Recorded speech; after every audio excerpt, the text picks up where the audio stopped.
ഔപചാരികമായി ഉദ്ഘാടനം ചെയ്യുന്നത് അഖിലേന്ത്യാ കിസാൻ സഭയുടെ കേന്ദ്ര കമ്മിറ്റി അംഗവും കേരള കർഷക സംഘത്തിന്റെ സംസ്ഥാന വൈസ് പ്രസിഡന്റും കൂടിയായിട്ടുള്ള സഖാവ് എം മണി ആശാനെ വളരെ സ്നേഹത്തോടുകൂടി ഈ വേദിയിലേക്ക് സഹർഷം സ്വാഗതം ചെയ്യുകയാണ്.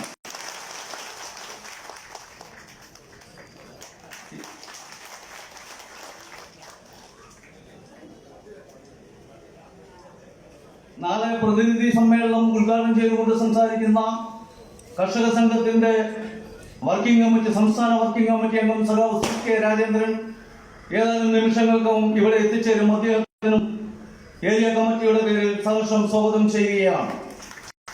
ഇവിടെ നമ്മുടെ സഹോദര സംഘടന കർഷക സംഘത്തിന്റെ സഹോദര സംഘടനയായ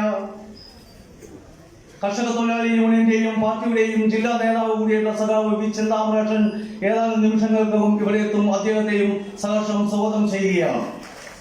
പാർട്ടിയുടെയും കർഷക സംഘത്തിന്റെയും ജില്ലാ കമ്മിറ്റി അംഗവും നമ്മുടെ ജനപ്രിയ MLA-യുമായിട്ടുള്ള സഖാവ് KD പ്രസേനനെ വളരെ സ്നേഹത്തോടുകൂടി ഈ വേദിയിലേക്ക് സഹർഷം സ്വാഗതം ചെയ്യുകയാണ്.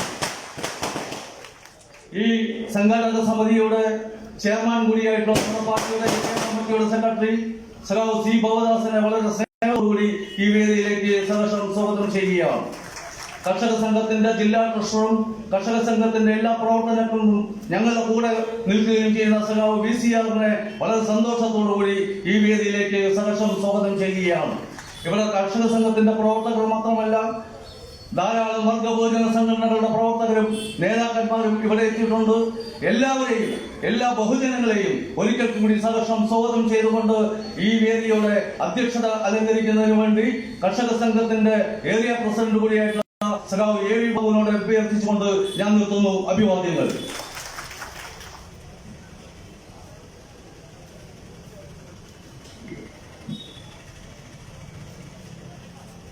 ബഹുമാന്യരായ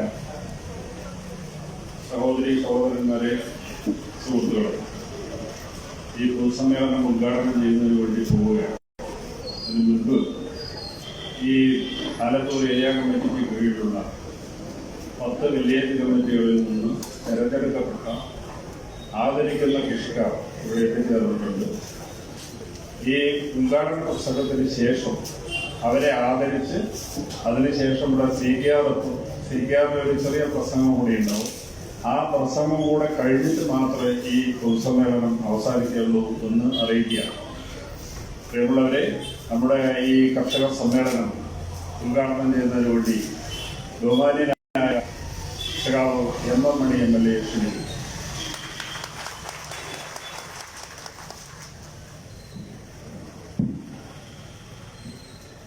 പ്രിയപ്പെട്ട അധ്യക്ഷ സഖാവേ, സ്റ്റേജിൽ ഉപവിഷ്ടരായിരിക്കുന്ന കേരള കർഷക സംഘത്തിന്റെയും പൊതു ജനാധിപത്യ പ്രസ്ഥാനത്തിന്റെ നേതാക്കന്മാർ, ഈ പൊതു സമ്മേളനത്തിൽ പങ്കെടുത്തിരിക്കുന്ന ബഹുമാന്യരായ സഹോദരി സഹോദരന്മാരി, സുഹൃത്തുക്കൾ, അഖിലേന്ത്യാ കിസാൻ സഭയുടെ ദേശീയ സമ്മേളനം തൃശ്ശൂരിൽ വെച്ച് നടത്താൻ തീരുമാനിച്ചിരിക്കുകയാണ്. അതിന്റെ മുന്നോടിയായുള്ള കേരള സംസ്ഥാന സമ്മേളനം കോട്ടയത്ത് വെച്ച് നടത്താൻ 14 സമ്മേളനങ്ങൾ, ജില്ലാ സമ്മേളനങ്ങളും കേരള സംസ്ഥാനത്ത് നടത്താൻ നിശ്ചയിച്ചിരിക്കുകയാണ്. അതിന്റെ എല്ലാം ഭാഗമായി സംസ്ഥാന യൂണിറ്റ് സമ്മേളനങ്ങൾ നടന്നു വരികയാണ്. യൂണിറ്റ് സമ്മേളനങ്ങളും വില്ലേജ് സമ്മേളനങ്ങളും സംസ്ഥാനത്താകെ നടക്കുകയാണ്. ഏരിയ സമ്മേളനവും ചില ജില്ലകളിൽ ഇതിനകം കുറെ നടന്നു കഴിഞ്ഞിട്ടുണ്ട്. അതിന്റെ ഭാഗമായിട്ടാണ് ആലത്തൂർ ഏരിയ സമ്മേളനം ഇവിടെ ചേരുന്നത്.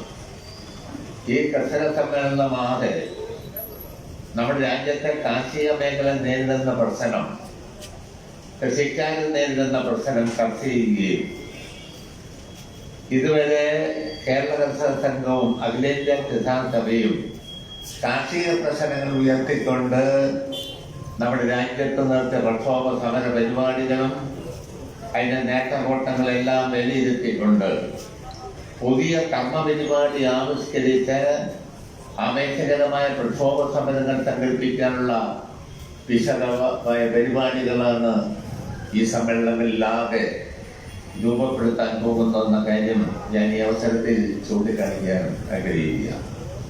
നമ്മുടെ രാജ്യത്ത് ഇന്ത്യയിൽ വിവിധ സംസ്ഥാനങ്ങൾ പരിശോധിച്ചാൽ ഈ കേരള സംസ്ഥാനത്ത് കാർഷിക മേഖലയിൽ നമുക്ക് കൈവരിക്കാൻ കഴിഞ്ഞ നേട്ടം ഇന്ത്യയിൽ മറ്റ് സംസ്ഥാനങ്ങളിൽ നേടാൻ കഴിഞ്ഞിട്ടില്ല. വിശേഷിച്ച് BJPയും കോൺഗ്രസും കാലങ്ങളായി ഭരിക്കുന്ന UP അടക്കം ഒരു സംസ്ഥാനങ്ങളിലും കാർഷിക മേഖലയിൽ നമ്മൾക്ക് കൈവരിക്കാൻ കഴിഞ്ഞ നേട്ടം കൈവരിക്കാൻ അവിടെ കഴിഞ്ഞിട്ടില്ല. ഇവിടെ 1957 സഹ VMSന്റെ ഗവൺമെന്റ് വന്നപ്പം കാർഷിക പരിഷ്കരണ നിയമം കൊണ്ടുവന്നു. ഭൂമിയിൽ കുടികിടക്കുന്നവന് കുടികിടപ്പ് അവകാശം നൽകി. ആദ്യം VMSന്റെ ഗവൺമെന്റ് ഒപ്പുവെച്ചത് ജന്മിമാർ കുടിയൊഴിപ്പിക്കുന്നത് നിരോധിച്ചുകൊണ്ടുള്ള ഉത്തരവായിരുന്നു എന്ന കാര്യം ഞാൻ ഈ അവസരത്തിൽ ചൂണ്ടിക്കാണിക്കാൻ ആഗ്രഹിക്കുക. ആ ഗവൺമെന്റ് കാർഷിക പരിഷ്കരണ ബില്ല് കൊണ്ടുവന്നെങ്കിലും വിദ്യാഭ്യാസ നിയമം കൊണ്ടുവന്നെങ്കിലും ഈ രാജ്യത്ത് സമഗ്രമായ മാറ്റത്തിന്റെ സന്ദേശമാണ് ഗവൺമെന്റ് ഉയർത്തിയതെങ്കിലും ആ ഗവൺമെന്റ് 28ാമത്തെ മാസം പിരിച്ചുവിട്ടു. നമുക്ക് 67 പിന്നെ IMSന്റെ നേതൃത്വത്തിൽ ഗവൺമെന്റ് വന്നത്.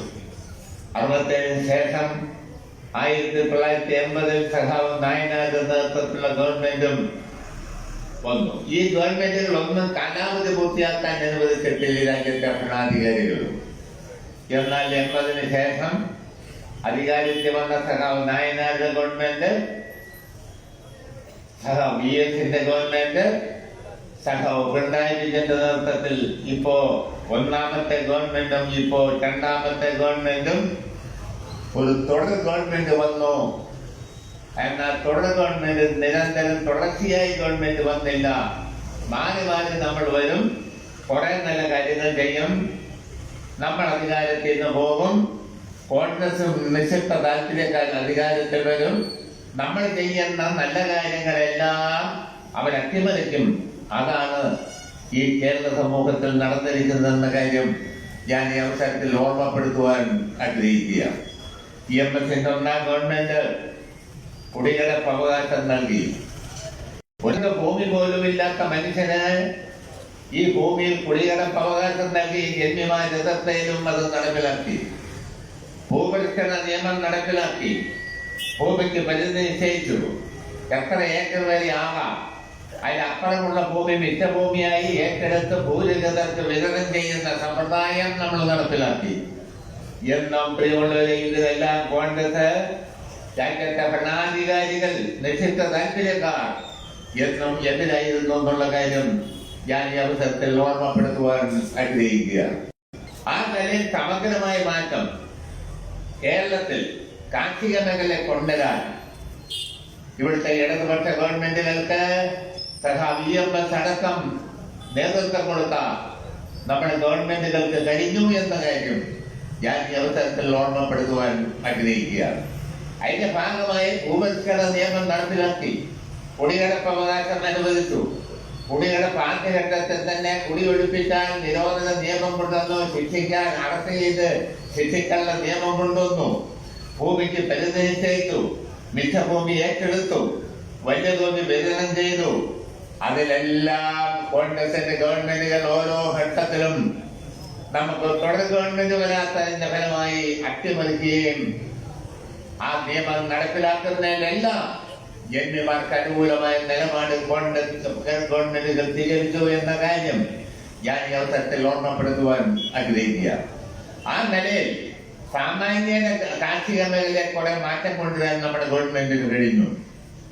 കാർഷിക മേഖല മാത്രമല്ല, അധ്വാനിക്കുന്ന കർഷക തൊഴിലാളികൾക്ക് കൂലിയുടെ കാര്യം ഇല്ലേ, മിനിമം കൂലി, ന്യായമായ കൂലി ഉറപ്പ് ചെയ്യുന്നതിൽ നിലപാടെടുത്തു. ഈ രാജ്യത്തെ തൊഴിലാളികളുടെ കൃഷിക്കാരുടെ സമരത്തിൽ പോലീസ് ഇടപെടുകയില്ല എന്ന വ്യവസ്ഥ ചെയ്യുന്ന നിയമം കൊണ്ടുവന്നു.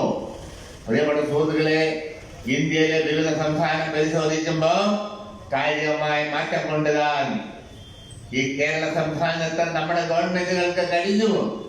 ഇന്നത്തെ കാർഷിക മേഖലയിലെ ഈ കേരളത്തിലെ മാറ്റം അതിന് നേതൃത്വം കൊടുത്തത് കമ്മ്യൂണിസ്റ്റ് പാർട്ടിയും പിന്നീട് കമ്മ്യൂണിസ്റ്റ് മാർക്സിസ്റ്റ് പാർട്ടി നേതൃത്വം കൊടുക്കുന്ന ഇടതുപക്ഷ ജനാധിപത്യ മുന്നണി ഗവൺമെന്റുകളും കമ്മ്യൂണിസ്റ്റുകാരുടെ ഗവൺമെന്റുകൾ മാത്രമാണ് അതിനെല്ലാം നേതൃത്വം കൊടുത്ത് നടപടി സ്വീകരിക്കുകയും ചെയ്തെന്ന കാര്യം ഞാൻ ഈ അവസരത്തിൽ ഓർമ്മപ്പെടുത്തുവാൻ ആഗ്രഹിക്കുക.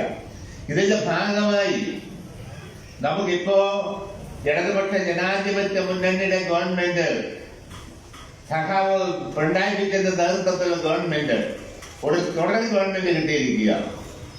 ആദ്യത്തെ 16 അധികാരത്തിൽ വന്ന ഗവൺമെന്റ് 5 വർഷം പൂർത്തിയാക്കി വീണ്ടും നമുക്ക് ഭൂരിപക്ഷം നൽകി കേരളത്തിലെ ജനങ്ങൾ നിങ്ങൾ അധികാരത്തിൽ തുടര്, അതാണ് കേരളത്തിന്റെ ഭാവിക്ക് നല്ലതെന്ന് വിധിയെഴുതി അങ്ങനെ അന്നേ വരെ കേരളത്തിൽ സംഭവിക്കാത്ത ഒരു തുടർ ഗവൺമെന്റ് എന്ന നമ്മുടെ ആശയം സഫലമാക്കാൻ കഴിഞ്ഞു. അതിൽ കേരള ജനതയോടെന്നും ഇടതുപക്ഷ ജനാധിപത്യ മുന്നണിക്ക് നിശ്ചയമായും അങ്ങേയറ്റത്തെ നന്ദിയും കടപ്പാടുമുണ്ട്. ഈ കേരള സമൂഹത്തിന്റെ താല്പര്യങ്ങൾ പരിഗണിച്ച് നടപടി സ്വീകരിക്കാൻ ബാധ്യതയുണ്ട് എന്ന കാര്യം ഞാൻ ഈ അവസരത്തിൽ ചൂണ്ടിക്കാണിക്കാൻ ആഗ്രഹിക്കുക. അതുകൊണ്ട് കാർഷിക മേഖലയിൽ കാര്യമായ മാറ്റം ഇവിടെ കൊണ്ടുവന്നു. നമ്മുടെ ഗവൺമെന്റുകള് ഭൂപരിഷ്കരണ നിയമം, കുടികളുടെ അവകാശം, കർഷക തൊഴിലാളിക്ക് മിനിമം കൂലി, ന്യായമായ കൂലി, കൃഷിക്ക് നെല്ലിന് താങ്ങുവില, നെല്ല് സംഭരിക്കാനുള്ള നടപടികള്, ഈ നിലയിൽ കാർഷിക മേഖലയിൽ ഒത്തുവളരുന്ന നടപടികള് ഇന്ത്യ രാജ്യത്ത് ഒരു സംസ്ഥാനത്തും നടപ്പിലാക്കാൻ കഴിയാത്ത കാര്യങ്ങള് കേരളത്തിൽ ഇടതുപക്ഷ ജനാധിപത്യ മുന്നണി ഗവൺമെന്റുകൾ നടപ്പിലാക്കി എന്ന കാര്യം ഞാൻ ഈ അവസരത്തെ ചൂണ്ടിക്കാണിക്കാൻ ആഗ്രഹിക്കുക. അതിവിടെ നമുക്ക് കൈവരിക്കേണ്ട ഒരു പുരോഗതിയാണ്, ഒരു നേട്ടമാണ്. എല്ലാവർക്കും വിദ്യാഭ്യാസം, സമ്പൂർണ്ണ സാക്ഷരത, ജനകീയാസൂത്രണ പദ്ധതി.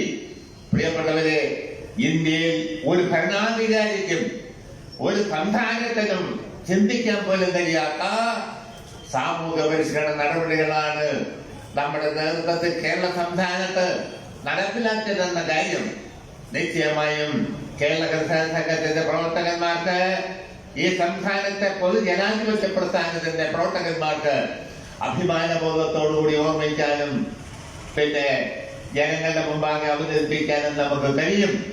അതിനുള്ള സാഹചര്യം ഈ കേരള സംസ്ഥാനത്തിന്റെ മണ്ണിൽ പ്രാവർത്തികമാക്കിയത് കേരളത്തിലെ ഇടതുപക്ഷ ജനാധിപത്യ ശക്തികളാണ്, ഇടതുപക്ഷ ജനാധിപത്യ മുന്നണി ഗവൺമെന്റുകളാണ്. ഒന്നാം EMSന്റെ ഗവൺമെന്റ് മുതൽ ഇപ്പോഴത്തെ പിണറായി വിജയന്റെ രണ്ടാം ഗവൺമെന്റ് വരെയുള്ള ഗവൺമെന്റുകൾ ആ കാര്യത്തിൽ കടപ്പെട്ടിരിക്കുന്നു. ഇതെല്ലാം പ്രാവർത്തികമാക്കാനുള്ള ബാധ്യതയുണ്ട് എന്ന് ഞാൻ ഈ അവസരത്തിൽ ചൂണ്ടിക്കാണിക്കാൻ ആഗ്രഹിക്കുക. അതുകൊണ്ട് ഈ കേരള സമൂഹത്തിൽ വന്ന മാറ്റം പ്രത്യേക മാറ്റമാണ്. ഇന്ത്യയിൽ വിവിധ സംസ്ഥാനങ്ങളിൽ പോയിരിക്കുന്ന ആളാണ് ഞാൻ. UP പല സ്ഥലത്തും പോയിട്ടുണ്ട്, മധ്യപ്രദേശിൽ പോയിട്ടുണ്ട്, ബംഗാളിൽ പോയിട്ടുണ്ട്, തമിഴ്നാടിന്റെ എല്ലാ ജില്ലയിലും പോയിട്ടുണ്ട്, കർണാടകത്തിൽ പോയിട്ടുണ്ട്, ആന്ധ്രയിൽ പോയിട്ടുണ്ട്, ഹൈദരാബാദിൽ പോയിട്ടുണ്ട്, ഒറീസയിൽ പോയിട്ടുണ്ട്. പ്രിയമുള്ളവരെ, അങ്ങനെ വിവിധ സംസ്ഥാനങ്ങളിൽ നമ്മൾ പോയിട്ടുള്ളവരൊക്കെ ഈ സ്റ്റേജിലും പലതും കാണുമെന്നാണ് ഞാൻ പ്രതീക്ഷിക്കുന്നത്. പക്ഷേ ഈ കേരളത്തിലെ ഒരു സ്ഥിതിയും ഒരു സംസ്ഥാനത്തും ഇല്ല.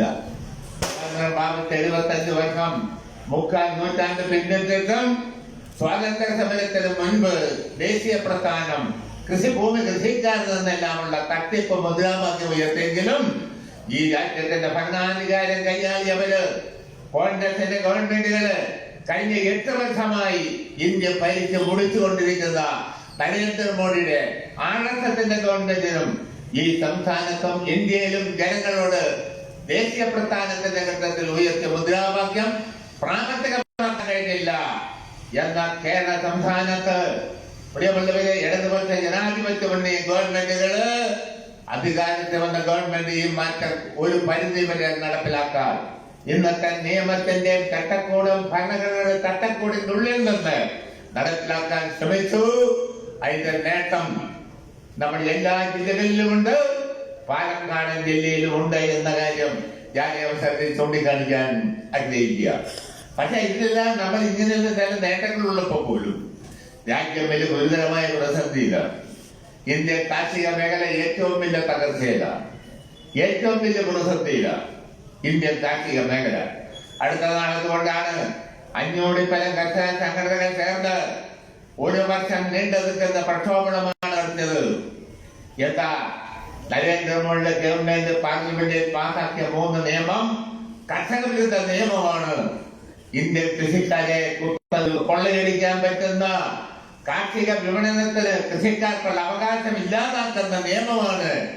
ആ നിയമം പിൻവലിക്കണം എന്നാവശ്യപ്പെട്ടായിരുന്നു ആ സമരം എന്ന കാര്യം ഞാൻ ഈ അവസരത്തിൽ ചൂണ്ടിക്കാണിക്കാൻ ആഗ്രഹിക്കുക.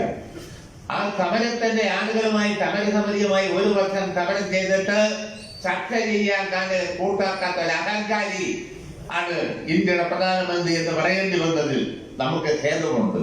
അവരെ വിളിച്ച എന്താണ് നിങ്ങളുടെ സമരം? ഒരു ചർച്ച, ഒരാശയവിനിമയം നടത്താനുള്ള ജനാധിപത്യ മര്യാദ, സാമാന്യ മര്യാദ, നീതിബോധത്തിന്റെ പ്രശ്നം ഉൾക്കൊള്ളാൻ കഴിയാത്ത അങ്ങേറ്റത്തെ ദാർഢ്യക്കാരൻ, അങ്ങേറ്റത്തെ അഹങ്കാരിയാണ് ഇന്ത്യയുടെ പ്രധാനമന്ത്രി RSSകാരനായ നരേന്ദ്രമോദി എന്ന് ഞാൻ ഈ അവസരത്തിൽ ചൂണ്ടിക്കാണിക്കാൻ ആഗ്രഹിക്കുക. അതാണ് അവസാനം നമുക്കറിയാം ഏതാനും സീറ്റുകളിൽ BJP തെരഞ്ഞെടുപ്പ് ഉപതെരഞ്ഞെടുപ്പിൽ തോറ്റു കഴിഞ്ഞപ്പോഴത്തേനും എന്ത് അവസരമായ നിലപാടാണ് നരേന്ദ്രമോദി സ്വീകരിച്ചത്. മാപ്പ് പറച്ചില് വീണ് കിടക്കുന്നു. പാർലമെന്റ് കൂടി നിയമം പിൻവലിക്കാൻ ബില്ല് കൊണ്ടുവന്നു. അതല്ലേ 715 പേരാണ് സമരത്തിൽ പങ്കെടുത്തവർ മരിച്ചത്. കോവിഡ് വന്നു, അതിശൈത്യം കൊണ്ടുമാണ് മരിച്ചത്. 715 പേര് 500-ലധികം സംഘടനകൾ ചേർന്നാണ്. അഖിലേന്ത്യാ കിസാൻ സഭ, നമ്മുടെ സംഘടന അഖിലേന്ത്യാ കിസാൻ സഭയും അതിൽ സജീവമായ സമരത്തിൽ ഉണ്ടായിരുന്നു എന്നുള്ള കാര്യം ഞാൻ ഈ അവസരത്തിൽ ഓർമ്മപ്പെടുത്തുവാൻ ആഗ്രഹിക്കുക. അതാണ് ആ ദഹനത്തോടുകൂടിയുള്ള നിലപാടാണ് നരേന്ദ്രമോദിയും കൂട്ടരും സ്വീകരിച്ചതെന്ന കാര്യം ഞാൻ ഈ അവസരത്തിൽ ചൂണ്ടിക്കാണിക്കാൻ ആഗ്രഹിക്കുക. ഇന്ന് നമ്മുടെ രാജ്യത്തിന്റെ കാർഷിക മേഖല ഏറ്റവും വലിയ പ്രതിസന്ധിയെ നേരിടുകയാണ്.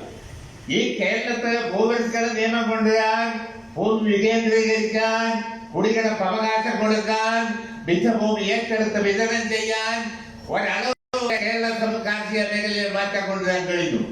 എല്ലാം സമ്പൂർണ്ണമാണെന്നൊന്നും അഭിപ്രായം ഞങ്ങൾക്കില്ല.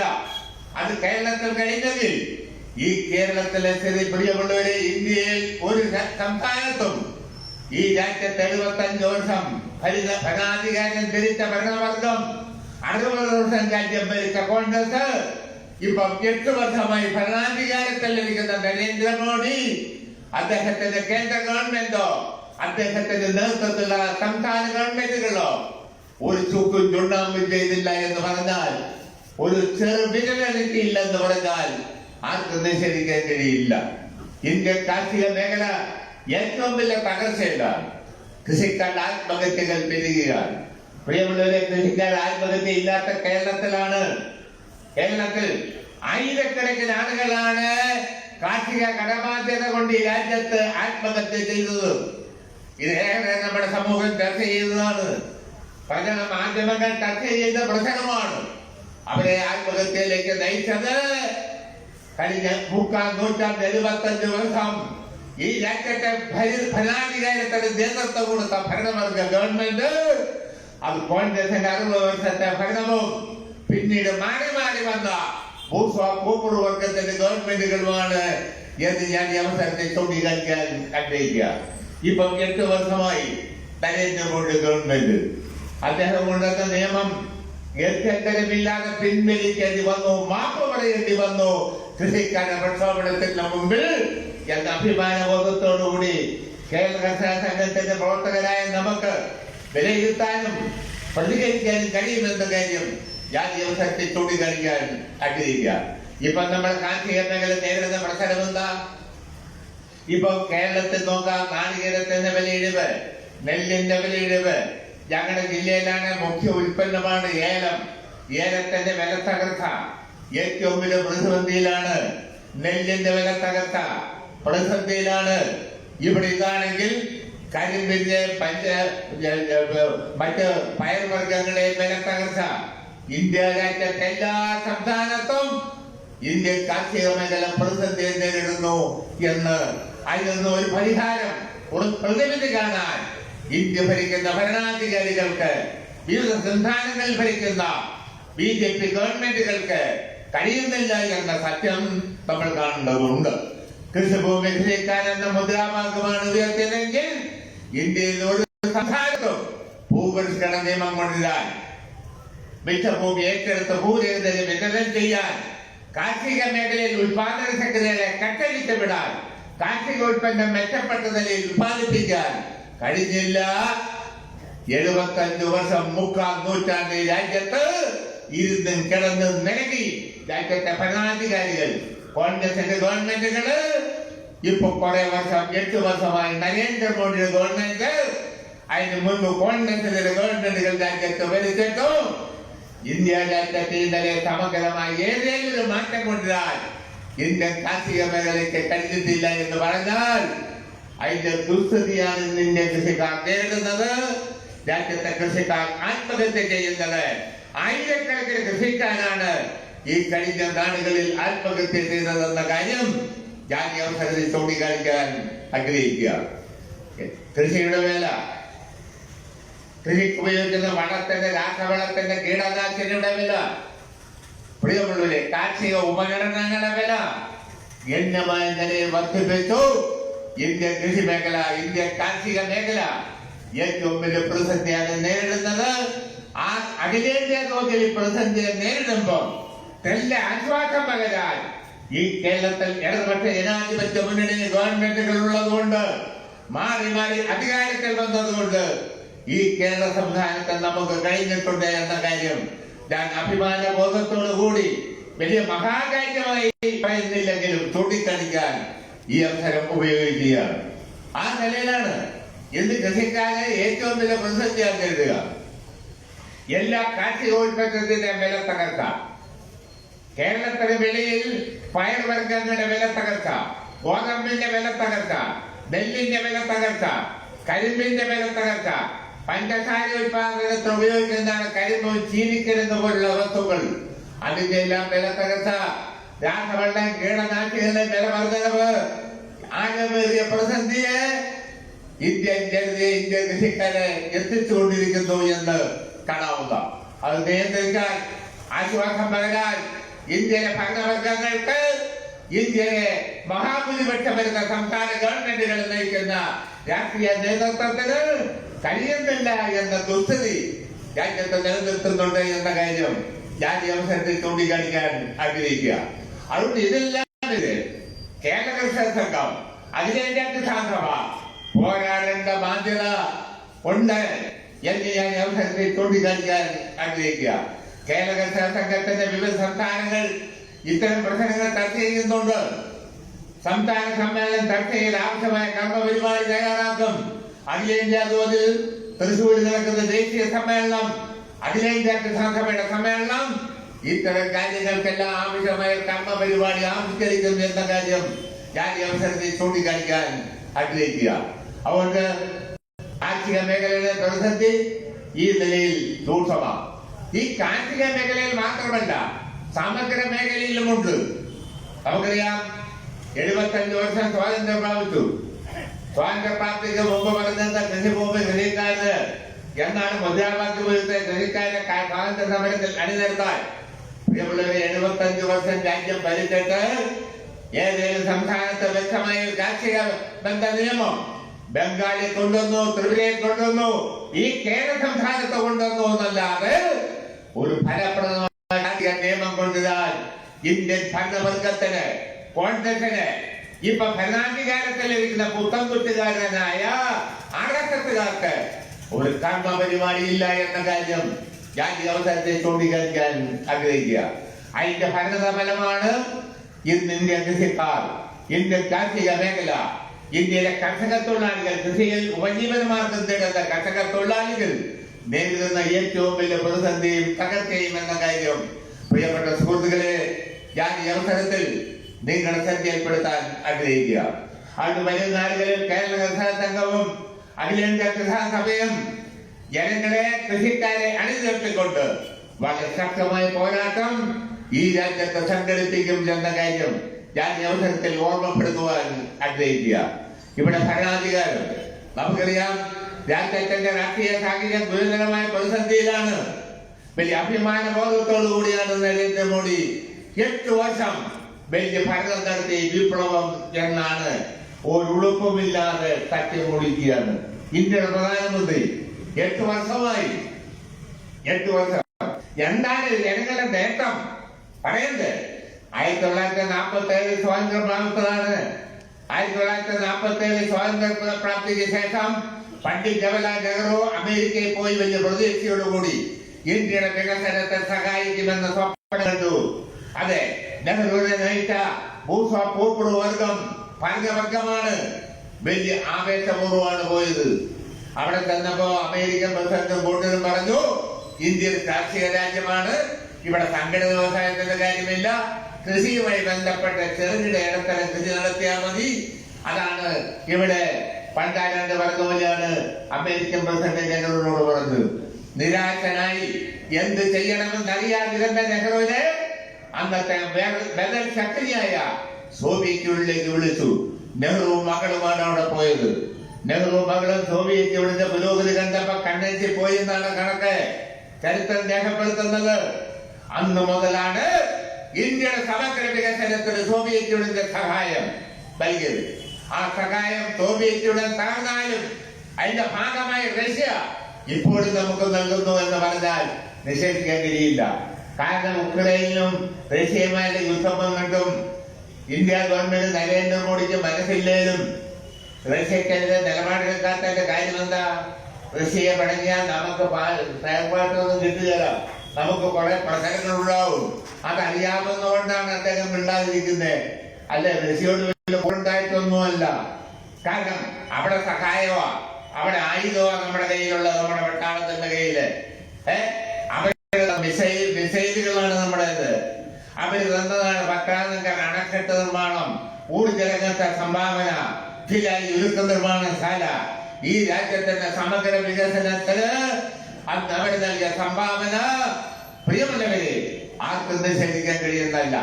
വലിയ പുരോഗതിയാണ്, വലിയ പുരോഗതി.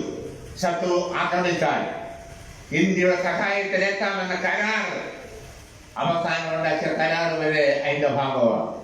അതിന്റെ പുരോഗതിയാണ് ഇവിടെ വലിയ പുരോഗതി. അമേരിക്കക്കാരെ നമ്മളെ സഹായിച്ചില്ല, നിരാശപ്പെടുത്തി. അതാണ് നരേന്ദ്രമോദി അമേരിക്കൻ പക്ഷാപാതിയാണ് എന്ന കാര്യത്തിൽ ആർക്കും ഒരു സംശയവും വേണ്ട. കോൺഗ്രസ് മാറുന്ന തന്നെയാണ് കോൺഗ്രസ്. നരേന്ദ്രമോദി പിന്നെ ഒരു ഗുണമുണ്ട്, എവിടെയെങ്കിലും അന്ന് കെട്ടിയ ഒറ്റപ്പെടുത്തുവാണ്. ഇപ്പൊ മാർപ്പാപ്പയെ പോയി കെട്ടിപ്പിടിച്ചു പുള്ളി. അവിടെ മാർപ്പാപ്പയെ കെട്ടിപ്പിടിച്ച് ഇവിടുത്തെ ക്രിസ്ത്യാനി വർഗത്തെ ഇപ്പൊ നമ്മളെ നിർത്താക്കുന്ന 355 പള്ളി പൊളിച്ചു ഇന്ത്യയില്. അതാണ് നരേന്ദ്രമോദി എന്ന് പറയുന്ന മനുഷ്യൻ, ഇന്ത്യയുടെ പ്രധാനമന്ത്രി. ഇത്രയും വന്യാപരമായ നിലപാട് സ്വീകരിക്കുന്ന ഒരു ഭരണാധികാരി ഈ ലോകത്തുണ്ടാവില്ല. അദ്ദേഹത്തിന്റെ നിലപാടതാണ്. ഇപ്പോഴത്തെ നിയമം അനുസരിച്ച് വരെ അനുസരിച്ച് ഏഴിടാനുള്ള വകുപ്പുണ്ട്. അതാണ് ജനാധിപത്യ പ്രസ്ഥാനം, ജനാധിപത്യം തന്നെ തകരാറിലാക്കുക. അതാണ്. അതുകൊണ്ട് നെഹ്റുവിന്റെ ഗവൺമെന്റ് സ്വീകരിച്ച നിലപാടെന്താ? ചെറുകിട ഇടത്തരം വ്യവസായങ്ങളെല്ലാം സ്വകാര്യ മേഖല, സംഘടിത വ്യവസായം എല്ലാം ഗവൺമെന്റ് മേഖല, സ്വകാര്യ മേഖലയ്ക്ക് പൊതുമേഖലയ്ക്ക് തുല്യ പരിഗണന. ഇതാണ് സ്വീകരിച്ചത്. അന്ന് ചെറുകിട ഇടത്തരം വ്യവസായം സ്വകാര്യ മേഖലയ്ക്ക് കൊടുക്കാൻ കാരണം എന്താ? അന്ന് മുതലാളിമാർക്ക് കാശായില്ല, ഇന്നത്തെ ശക്തിയില്ല. അതാണ്. അന്ന് ഇന്ത്യയിലെ കുത്തകള് നെഹ്റുവാണേൽ ടാറ്റയുടെ കയ്യിലുണ്ടായിരുന്ന ഇന്ത്യൻ എയർലൈൻസ് അന്ന് ഏറ്റെടുത്തു. അങ്ങനെ ഗുണം ചെയ്തു. ഇപ്പൊ ഏറ്റെടുത്തത് ടാറ്റയ്ക്ക് തന്നെ നരേന്ദ്രമോദി 18,500 കോടിക്ക് വിറ്റ് കമ്മീഷൻ പിടിച്ചു കഴിഞ്ഞിരിക്കുകയാണ്. ഇപ്പൊ ഇന്ത്യൻ എയർലൈൻസ് എന്ന് പറഞ്ഞാൽ ടാറ്റ ഐഡിയായി വിറ്റുപിടിക്കുക.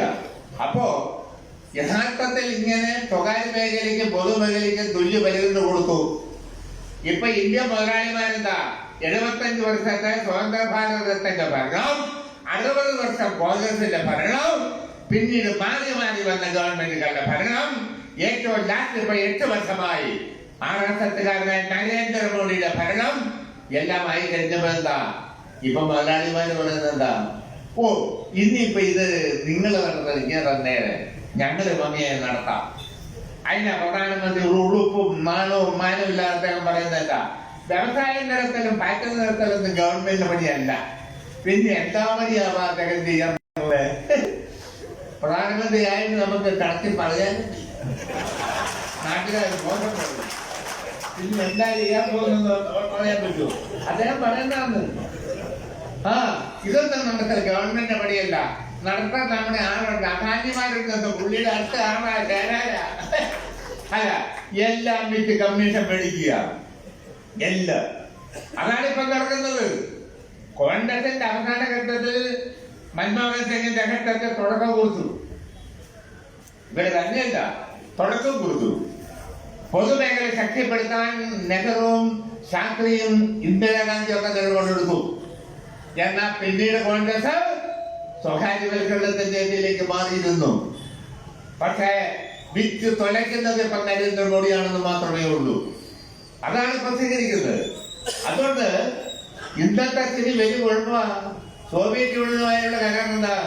വിദേശ രാജ്യം ആക്രമിച്ചാൽ സഹായിക്കാമെന്ന കരാറ്. അതുകൊണ്ടാണ് ഇന്ത്യ പാകിസ്ഥാൻ യുദ്ധം ബംഗ്ലാദേശ് പ്രശ്നത്തിലുണ്ടായപ്പം 7ാം കപ്പൽപ്പട അമേരിക്കൻ 7ാം കപ്പൽപ്പട പാകിസ്ഥാനെ സഹായിക്കാൻ എത്തിയപ്പം സോവിയറ്റ് കപ്പൽപ്പട ഇന്ത്യൻ മഹാസമുദ്രത്തിൽ വരാൻ കാരണം ആ കരാർ കൊണ്ടാണ്. ഇതെല്ലാം നമുക്കറിയാം. പഞ്ചവത്സര പദ്ധതി അവിടുന്നാണ് വന്നത്. ഇവിടുത്തെ പഞ്ചവത്സര ഇപ്പൊ പഞ്ചവത്സര പദ്ധതിയെ പറ്റി ചർച്ച ചെയ്യുന്ന കേൾക്കുന്നില്ല. കളഞ്ഞ വാ അണ്ണാക്കിൽ കുരുങ്ങിയ മട്ടിലാണ് ഇപ്പൊ നരേന്ദ്രമോദിയുടെ. അതാണ് പഞ്ചവത്സര പദ്ധതി എന്ന വാക്ക് തന്നെ ഉദ്ധരിച്ച് കേൾക്കുന്നുണ്ടോ? ഇല്ല. അതാണ്. അതുകൊണ്ട് ഈ രാജ്യം ഇന്ന് ബൃഹത്തായ പൊതുമേഖല ഉണ്ടാക്കി. അതെല്ലാം വിറ്റ് കമ്മീഷൻ മേടിക്കുന്ന പണിയായിപ്പം ചെയ്തുകൊണ്ടിരിക്കുന്നത്. എല്ലാം ഇരുമ്പൊരുക്ക് വ്യവസായം സ്വകാര്യവൽക്കരിച്ചു. എയർലൈൻസ് ഇപ്പൊ തന്നെ വിറ്റു. കപ്പൽ നിർമ്മാണ ശാലകള്, രാജ്യത്തിന്റെ നവരത്ന കമ്പനികള്, ലാഭം മാത്രമുള്ളതാണ് നവരത്ന കമ്പനികൾ. പ്രിയമുള്ളവരെ, എല്ലാം ഇന്ത്യൻ കൂട്ടങ്ങൾക്ക് വിറ്റ് കമ്മീഷൻ മേടിക്കുന്നു. ഇന്ത്യൻ കൂട്ടങ്ങളാണ് ഇനി ഇത് നിങ്ങൾ നടത്തണ്ട, ഞങ്ങളെ ഏൽപ്പിച്ചാൽ നന്നായി ഞങ്ങൾ കൊണ്ടുപോയിക്കോളാം എന്ന് പറയും. അത് കേൾക്കുന്നതിന് റാമുളന്ന അതിന് പാദസേവ ചെയ്യുന്നവനാണ് നരേന്ദ്രമോദി. ഇന്നത്തെ ഭരണാധികാരി എന്ന് പറയേണ്ടി വന്നതിൽ നമുക്ക് ഖേദമുണ്ടെങ്കിലും പറയാതിരിക്കാൻ യാതൊരു നിർവാഹവുമില്ല. അതാണ് ഇന്ന് രാജ്യത്തെ സ്ഥിതി. രാജ്യം വിറ്റ് തൊലച്ചുകൊണ്ടിരിക്കുകയാണ്. രാജ്യവും ജനാധിപത്യ സംവിധാനവും വിറ്റ് തൊലിക്കുന്നു. ഇത് മാത്രമാണോ? ഇത് മാത്രമല്ല. സ്വാതന്ത്ര്യ സമരം കൊടുമ്പിരി കൊണ്ടപ്പം നരേന്ദ്രമോദിയുടെ അനുയായികൾ നേതാക്കന്മാർ മാപ്പെഴുതി കൊടുത്തു. പിടിച്ച് രാജ്യം എഴുതി അവിടുത്തെ പാതാര ബന്ധങ്ങളിൽ നമസ്കരിച്ച് ഞങ്ങൾ അങ്ങനെയുള്ള താല്പര്യങ്ങൾക്ക് വേണ്ടി പ്രവർത്തിച്ചുകൊള്ളാം, ഞങ്ങളെ ജയിലിൽ നിന്ന് വിടണേ എന്നും പറഞ്ഞാണ് എഴുതി കൊടുത്തത്. അങ്ങനെ സ്വാതന്ത്ര്യ സമരത്തെ ഒറ്റുകൊടുത്തവന്മാരാണ് അന്തിക്ക് വിരുന്നുവെന്ന് ഭാഗ്യം പറയുന്നില്ല. മലയാള ഭാഷയിലൊരു പ്രത്യേകമാണ്. അതാണിപ്പം ഒറ്റുകൊടുത്തോ. ഇപ്പൊ പിന്നെ എന്താ ചെയ്യുന്നേ? നമ്മുടെ ബഹുസ്വരതയാ.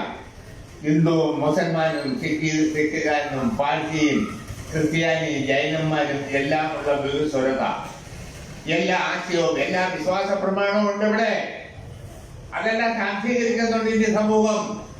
ഇപ്പൊ ശ്രമിക്കുന്നത് ഏകസ്വരത. ഏകസ്വരത ഏകസ്വരത എന്ന് പറഞ്ഞാൽ ഹിന്ദുരാഷ്ട്ര സ്ഥാപിക്കൽ, ഹിന്ദുത്വം. നരേന്ദ്രമോദി RSS ആണ് കാര്യങ്ങൾ തീരുമാനിക്കുന്നത്, ചുമ്മാതല്ല. ഇതിനെ ചെറുക്കാൻ കഴിയുന്നുണ്ടോ? ഇല്ല. ഏകസ്വരതയിലേക്ക് ഇന്ത്യയെ നയിക്കുക, ഹിന്ദുരാഷ്ട്രമാക്കി രാജ്യത്തെ മാറ്റുക, അതാണ് ചെയ്യുക. ഈ രാജ്യത്ത് കഴിഞ്ഞ കാലഘട്ടത്തിന്റെ സ്മാരകങ്ങളെല്ലാം തകർക്കുക. അതാ സ്മാരകം. ഇവിടെ മുഗൾ സാമ്രാജ്യമാണ്. അക്ബർ മുതലുള്ള ഭരണാധികാരികൾ ഭരിച്ചിരുന്നു. സ്വാതന്ത്ര്യത്തിന് ശേഷം ബ്രിട്ടീഷുകാർ ഇന്ത്യ ഭരിച്ചിട്ടുണ്ട്. അതിനുശേഷം കോൺഗ്രസിന്റെ ഭരണം നടന്നിട്ടുണ്ട്. ആ ചരിത്രത്തിന്റെ ഭാഗമായുള്ള സ്മാരകങ്ങളെല്ലാം തകർക്കുക എന്ന് പറഞ്ഞാൽ അതിന്റെ അർത്ഥം എന്താ? കഴിഞ്ഞ കാലഘട്ടത്തിന്റെ ചരിത്രത്തിന്റെ എല്ലാം നീക്കിക്കൊണ്ട് ഒരു പുതിയ ആശയം സമൂഹത്തിൽ അടിച്ചേൽപ്പിക്കുക, ഹിന്ദു രാഷ്ട്രമാക്കിയ രാജ്യത്തെ മാറ്റുക എന്ന വട്ടൻ നിലപാടാണ്, ഭ്രാന്തൻ നിലപാടാണ് നരേന്ദ്രമോദിയും കേന്ദ്ര ഗവൺമെന്റ് സ്വീകരിക്കുന്നതെന്ന കാര്യത്തിൽ ഒരു സംശയവുമില്ല. അതാണ് പ്രസിദ്ധീകരിച്ചുകൊണ്ടിരിക്കുന്നത്. അതിനാണ് നിലപാടുകൾ എടുക്കുക. അതിനെന്താ, ചാർമിനാർ തകർക്കുക, പക്കരംഗം അല്ല, പിന്നെ താജ്മഹാലിന്റെ പേര് മാറ്റുക. ഇനിയുണ്ട് ഒരുപാട് മാറ്റാൻ. ഡൽഹി തുക്കളത്ത് റോഡിന്റെ പേര് മാറ്റുക.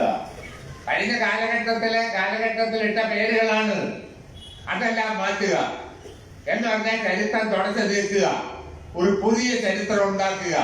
ആ പുതിയ ചരിത്രം എന്ന് പറഞ്ഞാൽ RSSകാര് അവരുടെ ചരിത്രമാണ്. അതാണ് പള്ളി പൊളിക്ക തുടങ്ങി. അയോധ്യയിലാണ് തുടങ്ങിയത് ആദ്യം. ഇപ്പം RSSകാരന്മാർ ഉദ്യോഗസ്ഥന്മാരെ വെച്ച് ഖനനം നടത്തി കഴിച്ചു കൊടുക്കും. അവിടെ ഗണപതിയുടെ അവശിഷ്ടം കണ്ടു, കാല് കണ്ടു, വിരല് കണ്ടു, അല്ലെ ഹിന്ദു ദേവാലയത്തിന്റെ അവശിഷ്ടം ഉണ്ടായിരുന്നു എന്ന് റിപ്പോർട്ട് എഴുതി കൊടുക്കും. അപ്പൊ അവിടെയുള്ള പള്ളി പൊളിക്കും, മുസ്ലിം പള്ളി പൊളിക്കും. ഇപ്പൊ അതാണ് ചെയ്തുകൊണ്ടിരിക്കുന്നത്. ഖനനം നടത്തുന്ന അവരാ. ഇത് മാത്രം നിർണായക ഘട്ടത്തിൽ രാജ്യത്തിന്റെ രക്ഷപ്പെടുത്തുന്നതാരാ? സൈന്യമോ? ഭരിക്കുന്നവരെന്തെങ്കിലും ചെയ്താൽ, കോൺഗ്രസ് ആണെങ്കിലും കമ്മ്യൂണിസ്റ്റ് ആണെങ്കിലും BJP ആണെങ്കിലും ഭരിക്കുന്നവര് ശരിയല്ലാത്ത നിലയിൽ ചെയ്ത അതിന് മുകളിൽ ആക്ട് ചെയ്യാനുള്ളതാണ് പട്ടാളം. ആ പട്ടാളത്തിനകത്ത് RSSകാരെ കുത്തിയിരിക്കുക. ഇപ്പൊ പട്ടാളത്തിനകത്ത് റിക്രൂട്ട്മെന്റ് സമ്പ്രദായം ഉണ്ട്.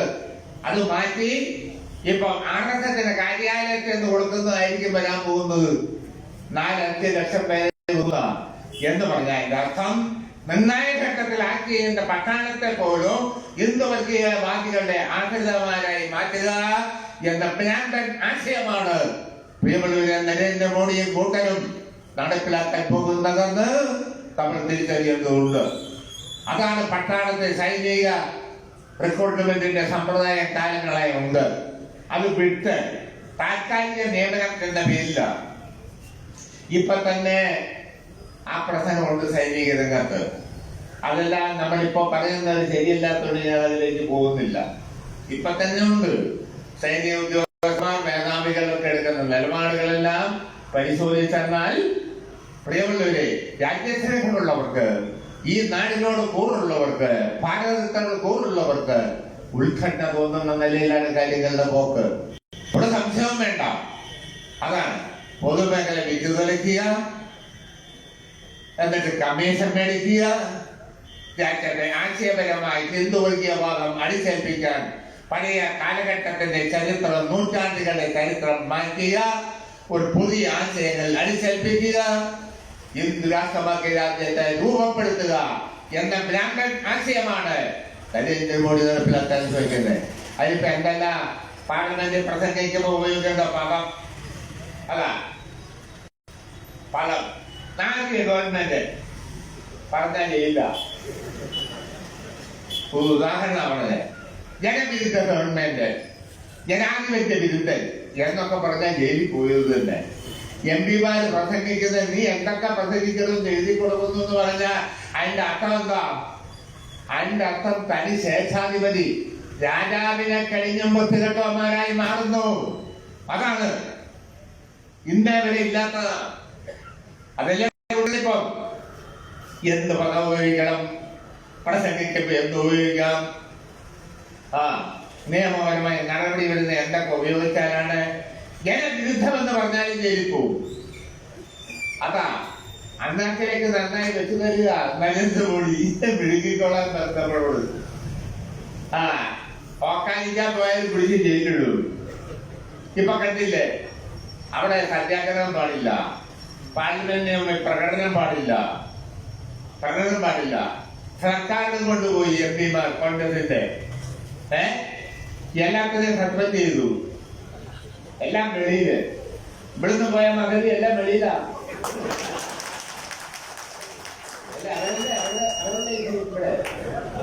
അവരെ സസ്പെൻഡ് ചെയ്തില്ലേ? എല്ലാം ചെയ്തു. അതാണ്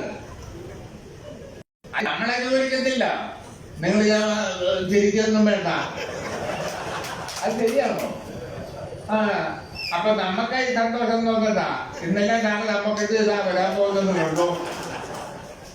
ഇപ്പൊ അവരെ പിടിച്ചത് ഇഡി കീഴി CBI ചോദ്യം ചെയ്താണ്. രാഹുൽ ഗാന്ധി 50 മണിക്കൂർ, സോണിയാഗാന്ധി അവർക്കാണ് ഒന്നാമത് സുഖമില്ല. അവരെ നിരന്തരം പേടുന്ന ഇപ്പൊ രാഹുൽ ഗാന്ധിയെ, പ്രിയങ്ക ഗാന്ധിയെ എന്തൊക്കെ ഇപ്പൊ തോന്നുന്നുണ്ട് ഈ വയ്യാവേലി വേണ്ടെന്ന് തോന്നുന്നുള്ളൂ. പിടിച്ച് ജയിലിലിട്ടിരിക്കുക. അറേ ജാമ്യം കിട്ടുമോ? അതാണ് ഈ അവനവൻ ചെയ്യുന്ന കാര്യം. ഞാൻ ശരിയായ കാര്യം ചെയ്തില്ലെങ്കിൽ വളഞ്ഞ വഴി കാര്യം ചെയ്താൽ ഭാവിയിൽ ആ വളഞ്ഞ വഴി എനിക്കിട്ട് വരും. 47 മുതൽ വല്യപ്പനും പിന്നെ വല്യമ്മയും അല്ല അപ്പൂപ്പനും വല്യമ്മയും അപ്പനും പിന്നെ റാവുവും മൻമോഹൻ തങ്ങുന്ന അമേരിക്കയിലെ പാദസേവകനും എല്ലാം ഇവിടെ ചെയ്തതിന്റെ ഭാവമാരുമാണ് ഇപ്പൊ തിരിച്ചു പിടിച്ചോണ്ടിരിക്കുക. നമ്മൾ സന്തോഷിക്കണ്ട, നമുക്കിട്ട് ഇത് തന്നെ വരും. തമാശല്ല. ഇന്ത്യൻ ജനാധിപത്യം, ഇന്ത്യയിലെ പ്രതിപക്ഷ പ്രസ്ഥാനം എല്ലാം പ്രതിസന്ധിയാണ് നേരിടാൻ പോകുന്നത്. ഇന്ത്യൻ ജനാധിപത്യവും അതിന്റെ സംവിധാനം എല്ലാം അട്ടിമറിക്കുന്ന കാര്യത്തിൽ ഒരു സംശയവും ആർക്കും വേണ്ട. അങ്ങോട്ടാണ് പോകുന്നത് എന്ന് അവർക്ക് വരുമ്പോ നമ്മൾ ചിരിക്കുക. ഒരു പ്ലാവില, പച്ചപ്ലാവില ശരിക്കും പഴുത്ത പ്ലാവില വീഴുമ്പോ ഒരു പഴമൊഴിയാണ് ഞങ്ങളുടെ നാട്ടിൽ. അപ്പൊ പച്ചപ്ലാവില ശരിക്കും, പക്ഷെ അവർക്കും വരാൻ പോകുന്ന അത് അവരും പഴുക്കും. ഇത് തന്നെ. അവിടെ നമ്മൾ സന്തോഷിക്കണ്ട. എന്നാൽ കൊണ്ടാൽ കൊള്ളുകളോ മുട്ടുകെട്ടോന്മാരെ ഈ കോൺഗ്രസുകാര്. ഇവിടെ ഈയിടെ നിയമസഭയില് VD സതീശൻ എന്ന് പറഞ്ഞ പ്രതിപക്ഷ നേതാവ് അവതരിപ്പിച്ച എന്താണെന്നറിയോ? ഇവിടെ സ്വപ്നയുടെ വെളിപ്പെടുത്തലിനെ പറ്റി CBIയുടെ നേതൃത്വത്തിൽ ഹൈക്കോടതിയുടെ മേൽനോട്ടത്തിൽ അന്വേഷണം. അവിടെ മറ്റത് പറഞ്ഞുകൊണ്ടിരിക്കുക. അതിന്റെ നേതാക്കന്മാരും എല്ലാം തെറ്റിക്കൊണ്ടിരിക്കുക. അങ്ങനെ സതീശൻ എന്ന് പറയുന്ന പ്രതിപക്ഷ നേതാവ് എന്താ ഇതിനെ പറ്റി പറയുന്നത്?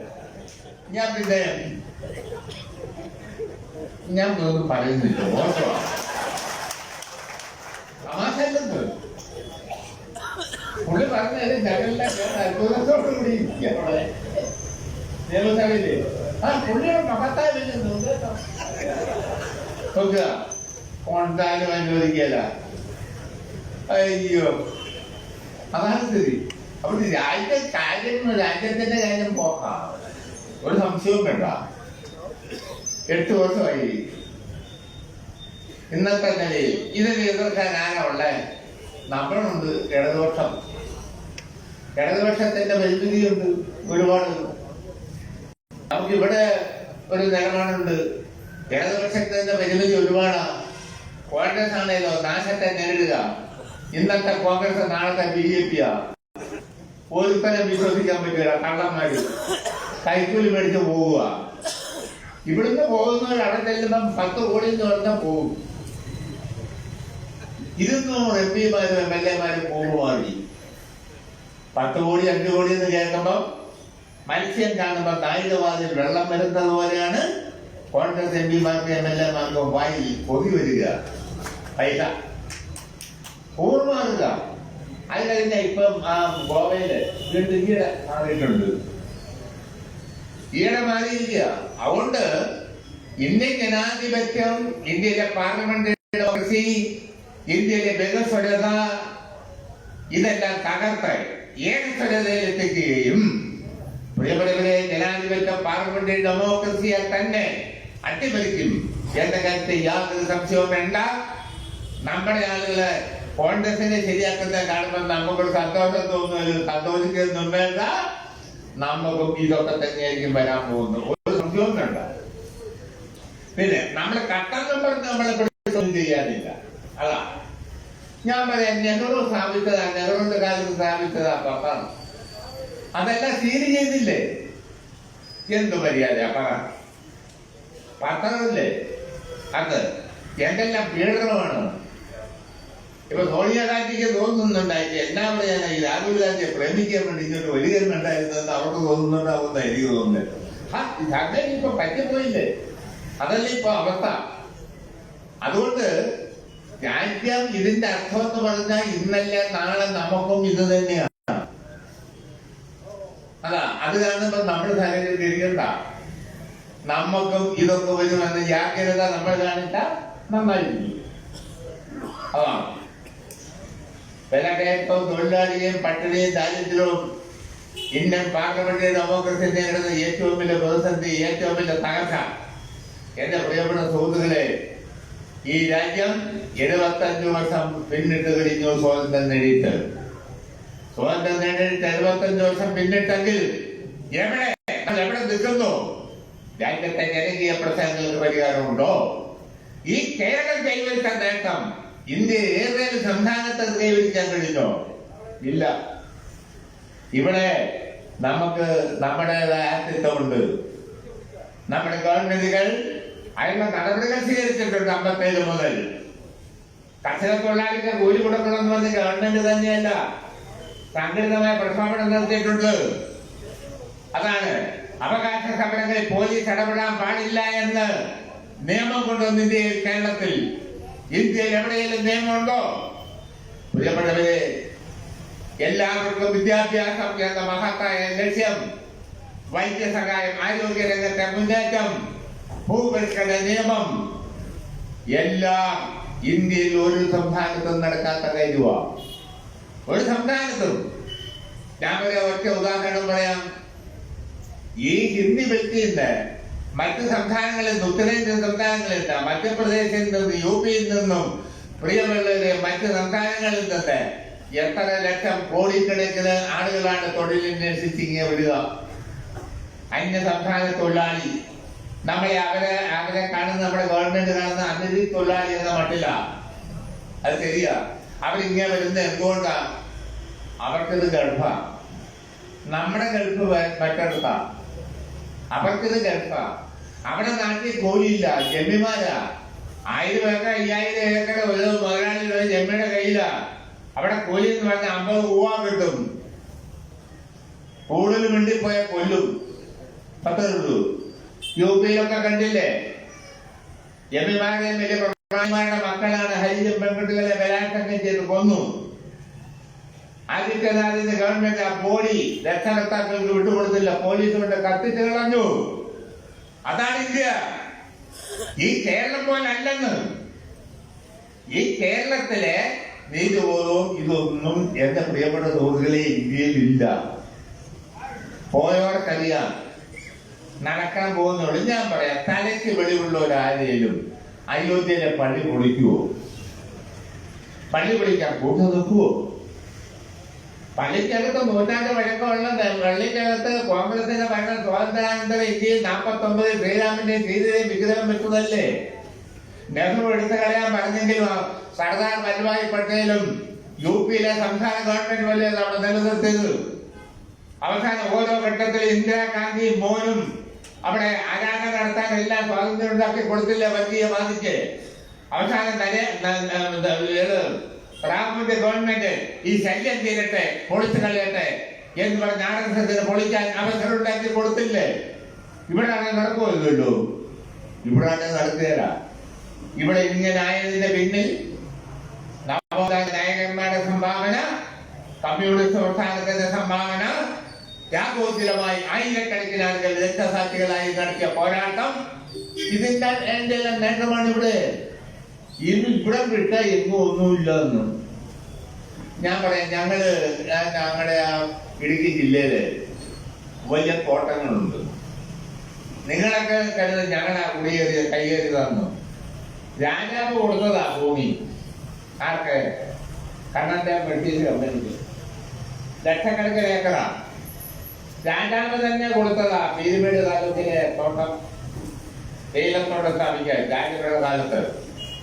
രാജഭരണം കൊടുത്തതാ തമിഴ്നാട്ടുകാർക്ക് ഏലം കൃഷിക്ക് ഇടുക്കി ജില്ലയിൽ ഭൂമി. അവശേഷിക്കുന്ന കുറച്ച് ഭാഗമുണ്ട്, കുറെ ഗവൺമെന്റ് കൊടുത്തുകൊണ്ട് ബാക്കി കൈകളിലുണ്ട്. ഇതാണ് സത്യം. പക്ഷെ പറഞ്ഞാലില്ല, ഇടുക്കി മുഴുവൻ നമ്മുടെ മുഴുവൻ ആളുകൾ കൈയേറിയുന്ന യഥാർത്ഥത്തിൽ രാജഭരണകാലത്ത് ഭരണാധികാരികൾ കൊടുത്തതാണ്. അതാണ്. അപ്പോ പക്ഷെ പറഞ്ഞ കയ്യേറ്റക്കാരെന്ന ഞങ്ങൾക്ക് വൈദ്യ ദോഷം. ഞങ്ങളൊന്നും കയ്യേറിയില്ല. ഞങ്ങളെയൊക്കെ അവിടെ തിരുവിതാംകൂർ ഗവൺമെന്റ് എന്ന് അലോട്ട് ചെയ്ത് കൊടുത്ത ഭൂമിയാണ്. പട്ടത്താണപ്പിള്ള അതിനകത്ത് കുറെ പങ്ക് വെച്ചിട്ടുണ്ട്. രണ്ടു കോളനി സ്ഥാപിച്ചു. പട്ടം കോളനി സ്ഥാപിക്കാൻ കാരണം എന്താ? അവിടെ തമിഴ്നാട്ടുകാർ കയറിക്കൊണ്ടിരിക്കുക. തടയണയിൽ അവിടെ കുടിയേറ്റ് നടത്തണം. കോളനി സ്ഥാപിച്ച് പൈസയും കൊടുത്ത് ആയുധവും കൊടുത്തു. 5 ഏക്കർ വീതം കോളനി. അതാണ് പട്ടം കോളനി.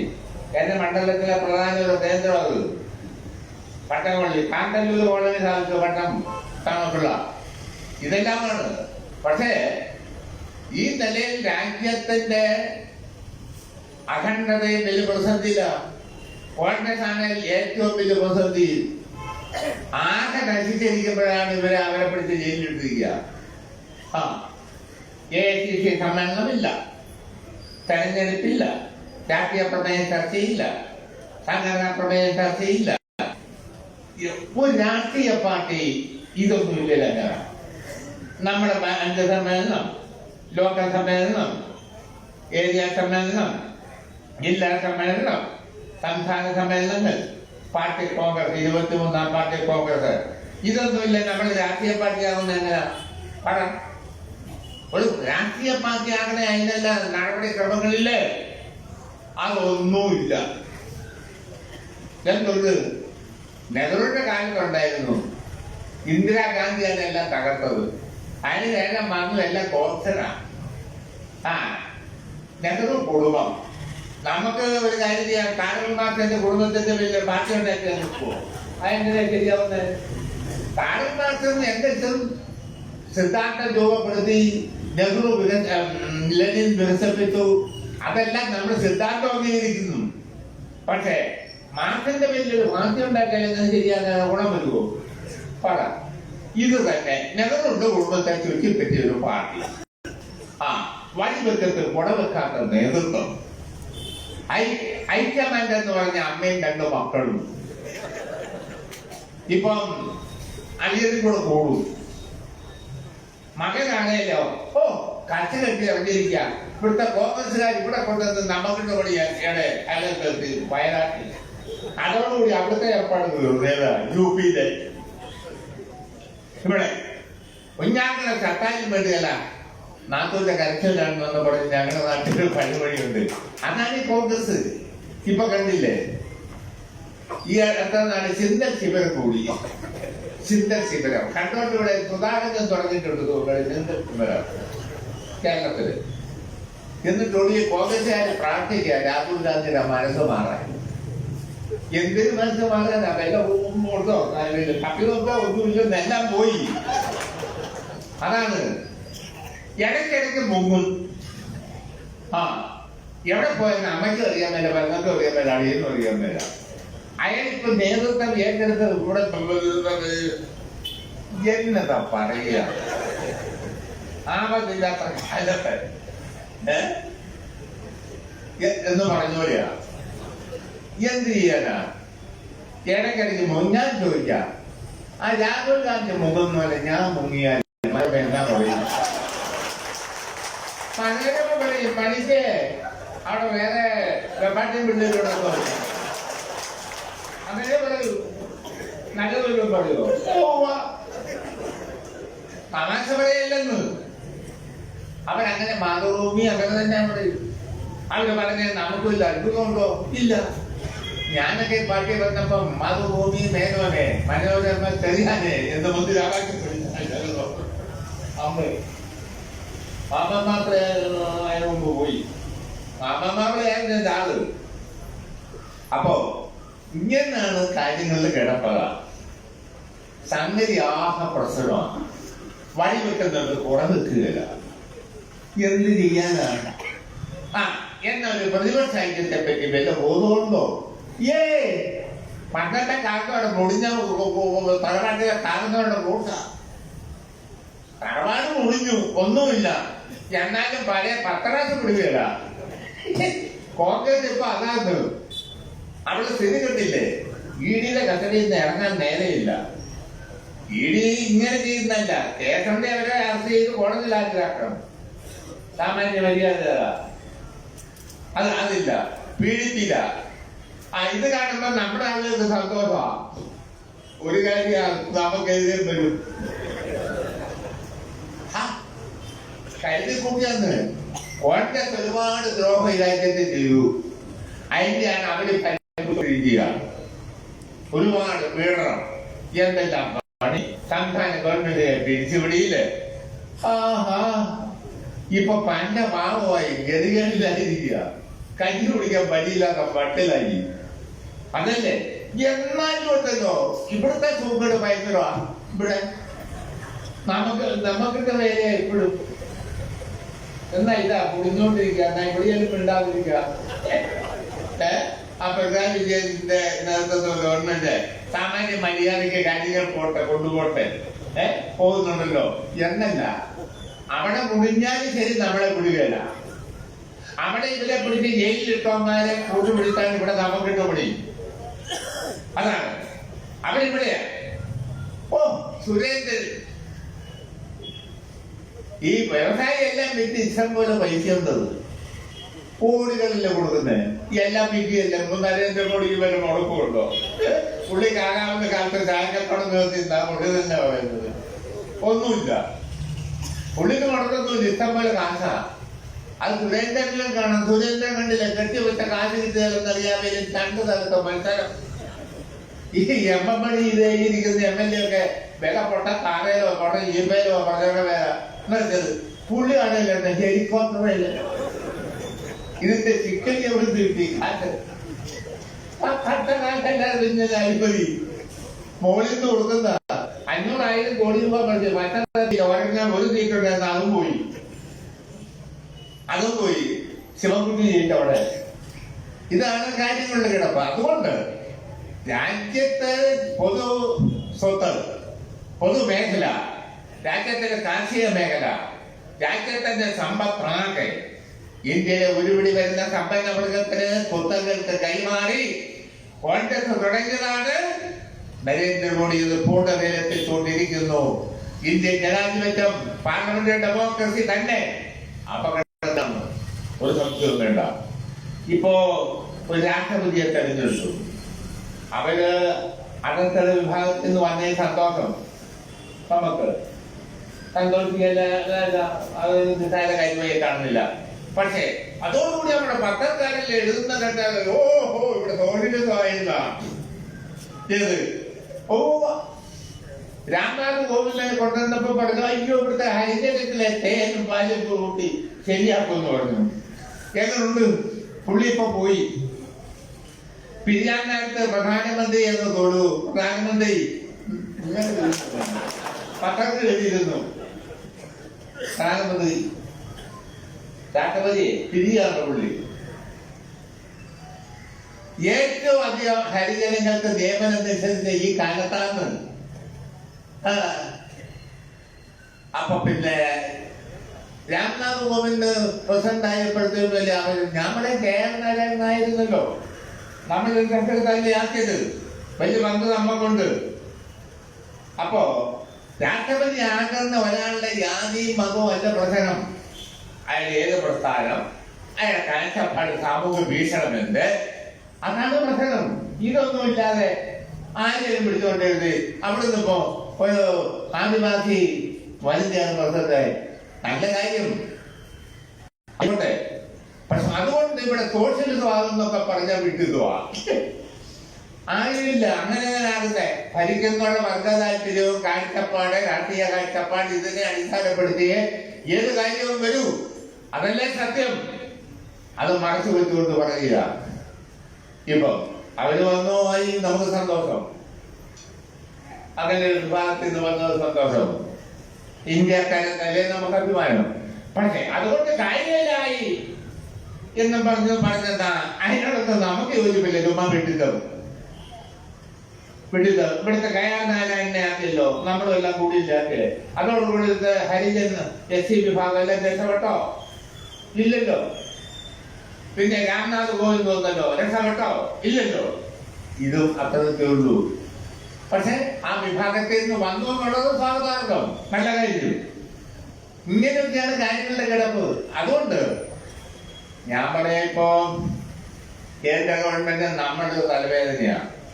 കേരളത്തിൽ ഇടതുപക്ഷ ജനാധിപത്യ മുന്നണി ഗവൺമെന്റ് നമുക്ക് നമ്മുടെ താല്പര്യങ്ങൾക്ക് അനുകൂലമായ നിലപാടല്ല എടുക്കുന്നത്. കേന്ദ്ര ഗവൺമെന്റ് ഒന്നാമത് ജനാധിപത്യ സംവിധാനം വെച്ച അട്ടിമറിക്കുക. സംസ്ഥാനങ്ങൾ പിരിച്ചുകൊണ്ടിരുന്ന നികുതിയാണ് ഇപ്പൊ GST കൊണ്ടുവന്ന് പിരിക്കുക. എല്ലാം കേന്ദ്രത്തിൽ. സംസ്ഥാനങ്ങൾക്ക് കൊടുത്തു, അർഹമായിട്ട് കൊടുക്കുന്നില്ല, തട്ടിപ്പ്. അതാണ് നികുതി. സംസ്ഥാനങ്ങൾ തിരിച്ചുകൊണ്ടിരിക്കുക. ഓരോ കേസും നോക്കിക്കോ. അതാ സംസ്ഥാനം, ഒരു രാജ്യം, ഒരു തെരഞ്ഞെടുപ്പ്. അതൊന്നും നടപ്പിലാക്കിയാൽ അത്ഭുതപ്പെടാനില്ല. എന്ന് പറഞ്ഞാൽ പഞ്ചായത്ത്, വാർഡ് മുതൽ പാർലമെന്റ് വരെ തെരഞ്ഞെടുപ്പ്. ഇന്നലെ നാളെ വന്നാൽ അത്ഭുതപ്പെടാനില്ല. നമ്മൾ വരുമോ എന്ന് സംശയിച്ച കാര്യങ്ങളൊക്കെ ഇപ്പൊ വന്ന് പോയിക്കൊണ്ടിരിക്കുന്നത്. ഒരു രാജ്യം, ഒരു തെരഞ്ഞെടുപ്പ്, ഒരു രാജ്യം, ഒരു നികുതി. അതാണ് GST. വിഹിതത്തിന്റെ സംസ്ഥാനത്തിന് കൊടുക്കേണ്ട വിഹിതം കൊടുക്കാതെ തട്ടിപ്പ് നടത്തുകയാണ് കേന്ദ്ര ഗവൺമെന്റ്. അതാണ് നടത്തിക്കൊണ്ടിരിക്കുന്നത്. അതുകൊണ്ട് രാജ്യം ഇന്ത്യൻ പാർലമെന്ററി ഡെമോക്രസി, ജനാധിപത്യ സംവിധാനം, ഭരണഘടന നമുക്ക് ഉറപ്പ് നൽകുന്ന പൗരാവകാശം, ജനാധിപത്യ അവകാശം. പ്രിയപ്പെട്ട സുഹൃത്തുക്കളെ, ഏറ്റവും വലിയ പ്രതിസന്ധിയിലാണ് ഈ രാജ്യത്തെ മഹാത്മാഗാന്ധിയെ കൊന്നോന്മാര് രാജ്യത്തിന്റെ ഭരണം കൈയാളിയിരിക്കുന്നു. അവരുടെ കയ്യിൽ എത്തിച്ചു കൊടുത്ത മഹാപാപം നമ്മൾ ചെയ്തതല്ല, കോൺഗ്രസിന്റെ ചെയ്തിയാണ്. നിങ്ങളുടെ സംഭാവനയാണ്. നിങ്ങളെ വേട്ടയാടുന്നതിൽ നിങ്ങൾ കഴിഞ്ഞ കാലത്ത് കാട്ടിക്കൂട്ടി വിക്രിയാണ്. ഇപ്പം സോണിയാഗാന്ധി മക്കളുമാണ് അനുഭവിക്കേണ്ടി വരുന്നതെന്ന് പറഞ്ഞാൽ അതാണ് ഇപ്പം നടന്നുകൊണ്ടിരിക്കുന്നത്. അതിനൊന്നും ഒരു തർക്കവുമില്ല. നിങ്ങൾ ഇതെല്ലാം ചെയ്ത കാഴ്ചപ്പാടെന്നാണ്. അതുകൊണ്ട് ഇവിടെ വ്യത്യസ്തമാണ് നിലപാട്. അതുകൊണ്ടോ അവിടെ പിടിച്ച് സോണിയാഗാന്ധിയെയും എല്ലാ EDയെയും പിന്നെ പ്രിയങ്ക ഗാന്ധിയെയും രാഹുൽ ഗാന്ധിയെയും എല്ലാം പിടിച്ച് പീഡിപ്പിക്കുക.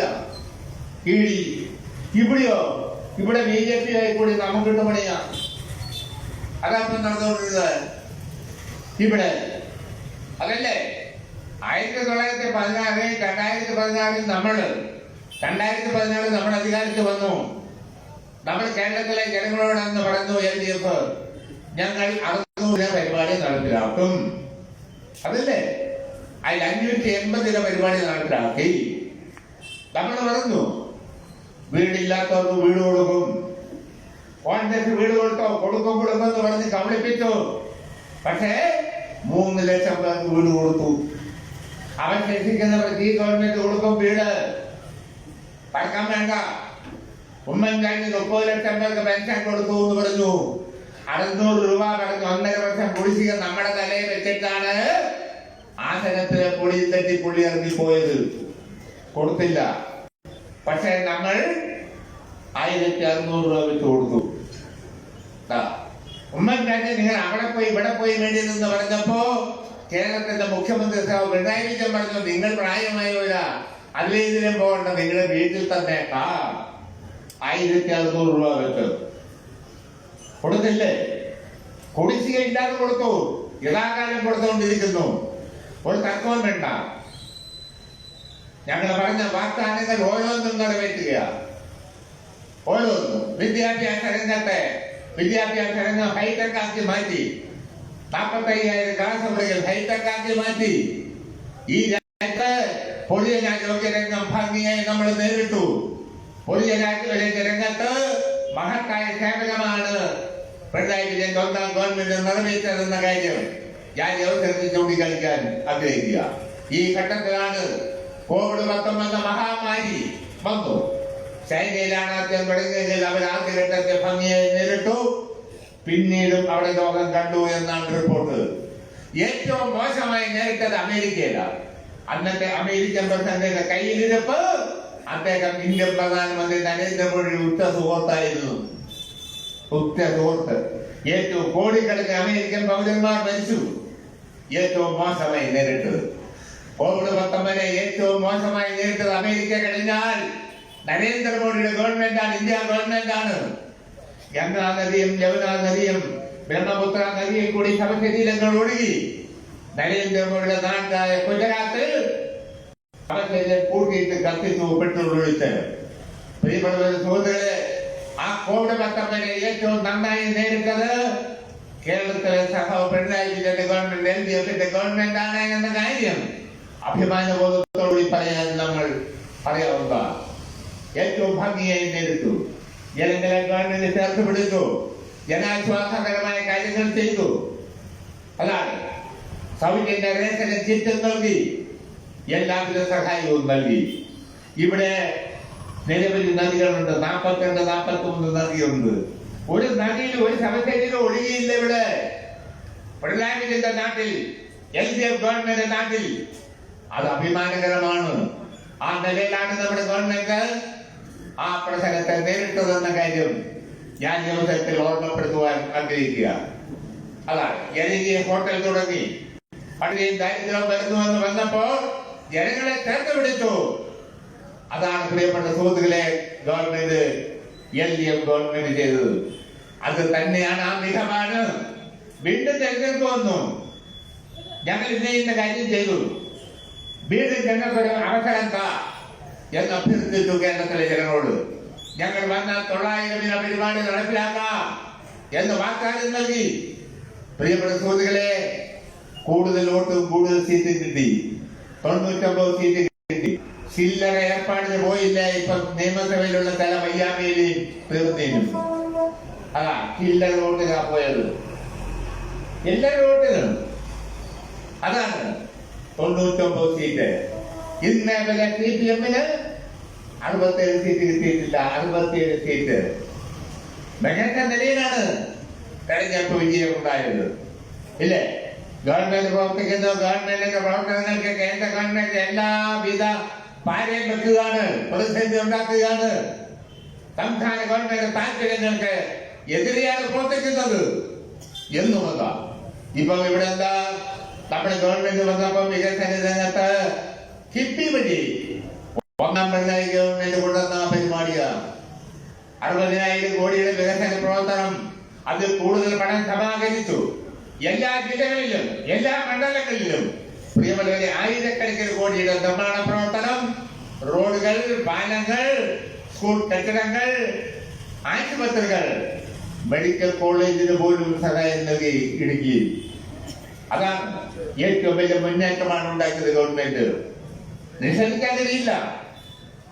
കിഫ്ബി എന്ന് പറയുന്നത്, കിഫ്ബി എന്ന് കേൾക്കുമ്പോൾ തന്നെ കോൺഗ്രസ്സുകാരന് ഭ്രാന്ത. കടമാണ്, കടം. ഇപ്പൊ ഇത് വേറെ ഒരു പ്രശ്നമാണ്. അതിവേഗ റെയിൽവേ വരുമ്പോ എന്താ കോൺഗ്രസ്സുകാർ പറയുന്നത്? കടം പേടിച്ച് കടബാധ്യത. അവിടെ ഓർക്കുന്നത് എന്താണെന്നറിയോ? ഇപ്പൊ ഇന്നലെ നാളെ കഴിഞ്ഞ് നമുക്ക് പലതുപോലെ നിരങ്ങാവുന്ന നിരങ്ങൽ തൽക്കാലം കഴിയല്ല. നിങ്ങളുടെ കാര്യം കഴിഞ്ഞു. അതിലേക്കാ കഴിഞ്ഞാൽ പിന്നെ ഇവിടെ ഇരിക്കും ഒരു സാധനം. ഇവിടെ പോക്ക അതല്ലേ? ഓ, കടം വരുന്നു, വലിയ പ്രശ്നമാണ്, അതിന്റെ വല്ല കാര്യമുണ്ടോ? ചിലരാണ് പറയുന്നത് നിലവിലുള്ള റെയിൽവേ ലൈൻ പോലെ പോവുക. നിലവിലുള്ള റെയിൽവേ ലൈൻ മതിയെന്ന് ബാധിക്കുന്നത് 10,000 കാണാൻ വേണ്ടിയാ ബാധിക്കുന്നത്. കാരണം 650 പണമുണ്ടായിരുന്നു. അതുവഴി ഓടിയ അതിവേഗ റെയിൽവേ 500 കിലോമീറ്റർ മണിക്കൂറിൽ. അപകട പ്രത്യേക റെയിൽവേ ലൈൻ വേണം. അതാണ് ഇപ്പൊ തിരുവനന്തപുരത്ത് നിന്ന് നിങ്ങൾക്കറിയാമല്ലോ. നിങ്ങൾ ഈ റെയിൽവേ വഴിയല്ലേ വരുന്നത്. ഞാനൊക്കെ അല്ലേ അല്ലാതെ പോകുന്നത് ഇടുക്കിക്കാര്, വയനാട്ടുകാര്. എന്നാലും അവര് തിരുവനന്തപുരത്ത് നിന്ന് തന്നെ കോഴിക്കോട് വരെ വരും. ഞങ്ങളൊക്കെ എത്ര മണിക്കൂർ ഇരിക്കുന്നത് കാസർഗോഡ്? 12 മണിക്കൂറായി ഇപ്പം തിരുവനന്തപുരത്ത് നിന്ന് കാസർഗോഡ്. അതിവേഗ റെയിൽവേ വന്നാൽ 5 മണിക്കൂർ 6 മണിക്കൂർ കൊണ്ട് എത്തും. രാജ്യത്ത് മാറ്റം വരികയല്ലേ? ആ മാറ്റം വേണ്ടേ? വേണ്ട. കാലവട്ട യുഗത്തിലേക്ക് പോകണം എന്നാണ് BJP-ക്കാരും കോൺഗ്രസ്സുകാരും ബാധിക്കുക ഇവിടുത്തെ പുരോഗതി. ഇനി ഇതും കൂടെ കൊണ്ടുവന്നാൽ കുഴപ്പമാകും. നമ്മുടെ കാര്യം നമ്മുടെ കഞ്ഞികൂടി മുട്ടും ചെന്ന നിലയിലാണ് അവർ ചിന്തിക്കുന്നത്. പക്ഷെ നമുക്ക് അതിനോട് യോജിപ്പില്ല. നടപ്പിലാക്കണമെന്നാ കേന്ദ്ര ഗവൺമെന്റ് അതിനകത്ത് പങ്കുവഹിക്കേണ്ടതുണ്ട്. കേന്ദ്ര ഗവൺമെന്റ് വേണ്ടത് ചെയ്തില്ല ഉത്തരവാദിത്തം അവര് ജനങ്ങളുടെ മുമ്പിൽ പറയും. ഞങ്ങൾ ഈ പരിപാടിയായി മുന്നോട്ട് പോകും. ഞാൻ പറയാം, ലോകത്ത് ഇങ്ങനെയല്ലേ മാറ്റം വന്ന് നമുക്ക് കാണാൻ വേണ്ടി യുഗത്തിലേക്ക് ഇനി പോകാൻ പറ്റുമോ? പറ്റുകയില്ല. മനുഷ്യൻ മാറിക്കൊണ്ടിരിക്കുകയല്ലേ. ഇന്നത്തെ മനുഷ്യനാണോ നാളെ 10 വർഷം കഴിയുമ്പം നമ്മളാണോ? നമ്മുടെ പിൻഗാമികൾ 50 വർഷം കഴിയുമ്പം മാറിക്കൊണ്ടിരിക്കുന്നു. മാറ്റത്തിന് വിധേയമാണ്. സമൂഹത്തിൽ മാറ്റം വന്നു. ആദിമ മനുഷ്യൻ ഇന്നത്തെ ആധുനിക രീതി എണ്ണമണിയെ നിങ്ങളെ പോലാണോ? ഇല്ല. നാണം പോലും നടത്തില്ലെന്ന ചരിത്രം. അവിടെ നിന്ന് പിന്നെ മലയൂരി കൊണ്ടോ ഇല കൊണ്ടോ നാണം മറച്ചു. അവിടെ നിന്ന് വന്നാണ് ഇപ്പൊ തന്റെ തൊപ്പിയോട്ട് വെച്ച് തന്റെ പാലിനും ചട്ടോട്ട് നിങ്ങളും ഞാനും നമ്മുടെ പിള്ളേരെല്ലാം ഇപ്പൊ ഇരിക്കുന്നത്. നമുക്കിനി പഴയ നിലയിലേക്ക് പോകാൻ പറ്റുമോ? ഭ്രാന്തല്ലാതെ പിന്നെ എന്താ? ഇനി മാറുമൊന്നും വേണ്ട, ഇവിടെ തന്നെ മതി. ഇന്ത്യയിൽ തന്നെ അതിവേഗ റെയിൽവേ ഒരുപാടുണ്ട്. ലോകത്ത് മുഴുവനുണ്ട്. 700-800 കിലോമീറ്റർ മണിക്കൂറിലോടൊക്കെ റെയിലുണ്ട്. അതിനനുസരിച്ച് അത്രയില്ലേലും നമുക്ക് മാറ്റം വരുന്നേ. അതാണ് നമ്മൾ പറയുക.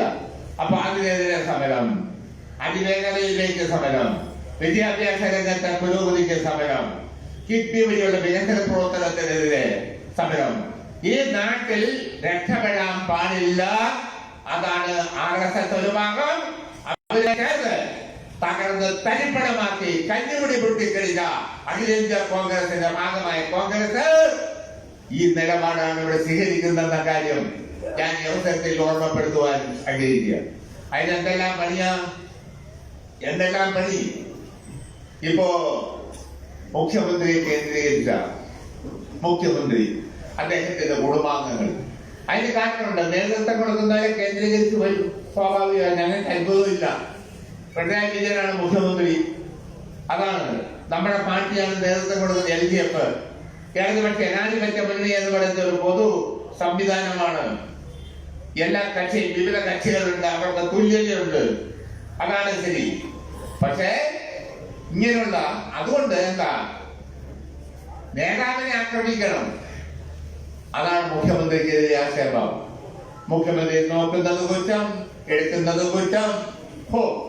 എന്തെല്ലാമാണ് മനോരമയും മാതൃഭൂമിയും മാമാങ്കവും മംഗളവും കോൺഗ്രസുകാര് VD സതീശനും ഒരു സുധാകരൻ എന്ന് പറഞ്ഞ കൂടെയാണ് ഇപ്പൊ KPCC പ്രസിഡന്റ്.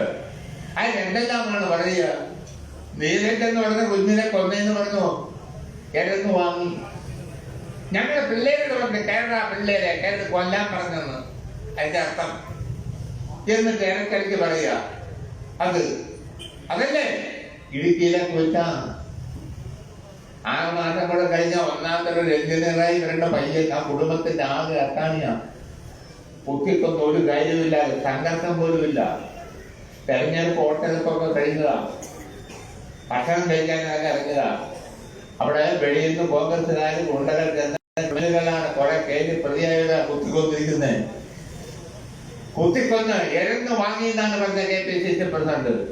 എന്ത് വിവിധ കേടുകളിലും അദ്ദേഹം പറയും. അങ്ങോട്ടാണ് ഇപ്പൊ ഇന്ന് കുറെ നാളായി തുടങ്ങിയിട്ട് ഒരു ഉപാധി, ഒരു മാലാഖ വന്നിരിക്കുക. വഴി തെറ്റി വന്ന മാലാഖ സ്വപ്നമായിട്ട് വെളിപ്പെടുത്തൽ. ആളുകൾക്ക് ആ പേര് പറയാൻ പോകുമോ? പറ. 21 പ്രാവശ്യം സ്വർണ്ണം കള്ളക്കടത്ത് രാജ്യദ്രോഹ കുറ്റം. 21-ാം പ്രാവശ്യം പിടിച്ചു. 1.5 വർഷം ജയില്. എല്ലാ പീഡനത്തിനും വിധേയം. എല്ലാ പീഡനം 1.5 വർഷം കഴിഞ്ഞിട്ട് ഇറങ്ങി വന്നു. അന്ന് ജയിലിലായിരുന്നപ്പം പിണറായി വിജയനെ പറ്റിയോ ഗവൺമെന്റിനെ പറ്റിയോ ഒന്നും പറഞ്ഞിരുന്നില്ല. ഇപ്പൊ ഇറങ്ങി വന്നപ്പോഴേ കസ്റ്റഡിയിൽ എടുക്കും RSSകാര്. അവർക്ക് ഈ പലിശ കേസൊക്കെ പിടിക്കുന്ന അവരാണല്ലോ. അവർക്ക് പറ്റും ഇതൊക്കെ. പിടിച്ചു. എന്തൊക്കെയാ? 50,000 രൂപ ശമ്പളം, കാറ്, വീട്. ഞാൻ ചുമ്മാ കിടന്നില്ല, തൊഴിലെല്ലാം കൊടുത്തിരിക്കുന്നത് കൊടുത്തത്. ഞങ്ങളുടെ ആയിരക്കണക്കിന് ആളുകളുടെ മാർക്ക് നടത്തി. ശരിക്കും പുള്ളിന്റെ ഭർത്താവ് പറഞ്ഞു ആ അവിടെ ജോലി എന്നിട്ട് അവിടെ ഒരു വെളിപ്പെടുത്തൽ ഓ മലയാള മനോരമ മാങ്ങൂമി മംഗളോ മാമാങ്കോ എല്ലാം കോൺഗ്രസും BJP തെലുങ്കാരനും എല്ലാം ഏറ്റെടുത്തിരിക്കുക ഓ പിണറായി വിജയനെതിരെയുള്ള വെളിപ്പെടുത്തൽ കുടുംബാംഗങ്ങളെ പറ്റി തേജവനം ചെയ്തത് ഇല്ലേ അതോ വെളിപ്പെടുത്തൽ ഈ മഹതി ഓ അയ്യോ എന്ത് ആവേശമുള്ള മനോരമയെ പറ്റി ഒക്കെ ഉണ്ടല്ലോ അയ്യോ അവനോ വഴിതെറ്റി വന്ന മാലാഖയല്ലേ മഹാത്മാഗാന്ധിയുടെ കൂടെ ജയിലിൽ കിടന്ന മഹതി ആ സ്വാതന്ത്ര്യ സമര പോരാളി നെഹ്റുവിന്റെ കൂടെ ജയിലിൽ കിടന്നു അക്കാമി പെരിയാന്റി സരോജിനി നായിഡുവിന്റെ കൂടി ജയിലിൽ കിടന്ന് സ്വാതന്ത്ര്യത്തിന് വേണ്ടി പൊരിയ മഹതിയല്ലേ ആര് സ്വപ്ന എന്ന മട്ടില്ല എന്ത് പറയാനാ മാന്യന്മാർക്ക് പറയാനുള്ളത് കാര്യമാണോ പറഞ്ഞു ഒഴിവാക്കേണ്ടതില്ലേ എന്ത് നാളെ കേസ് വന്നാലും പിടിക്കുന്ന കുറെ നേതാക്കന്മാർ UDF-കാർ അതാ ലീഗുകാർ കുഞ്ഞാലിക്കുട്ടി പറഞ്ഞു ഞങ്ങള് തപ്പനെ അക്കരയൊക്കെ ഉൾക്കൊള്ളുന്നില്ലെന്ന് പറഞ്ഞു ഇടക്കെന്ന് പറഞ്ഞു പിന്നെ നേതാക്കന്മാരെ വിളിക്കുമ്പോ പിന്നെ കുഞ്ഞാലിക്കുട്ടിക്ക് വല്ലതും ചെയ്യാൻ വഴിയുണ്ടോ അതാണ് സ്ഥിതി അതുകൊണ്ട് ഇതുപോലെ ഈ നാട്ട കേസില്ലെന്ന് പറയപ്പെട്ട സുഹൃത്തുക്കളെ ഇനി എന്താക്കണം ഇപ്പൊ ഒരു സംഭവ നാളെ BJP-കാർ പിരിച്ചു ആ ഇത് നാട്ട കേസല്ലേ പിടിച്ചത് മാന്യന്മാർക്ക് പറ്റുന്ന പണിയാണ് അവർ ചെയ്തത് അവിടെ കൂടെ ജോലി ചെയ്ത 10 പേരും രാജിവെച്ച് ജോലിയും രാജിവെച്ച് പോയി ആ എന്നാൽ സ്വപ്നയെ വിടുകയല്ല ആര് VD സതീശൻ കൊണ്ടുവരും കൊടുക്ക പിടിച്ചോ നമുക്ക് വിരോധമില്ല നമുക്ക് അതിനകത്തൊന്നും ഉത്തരവാദിത്വമില്ല നിങ്ങൾ പിടിച്ചോ നിങ്ങൾ നാണിച്ചോ അതാണ് നമ്മുടെ മനോഭാവം പക്ഷേ അവര് രാജ്യദ്രോഹിയാ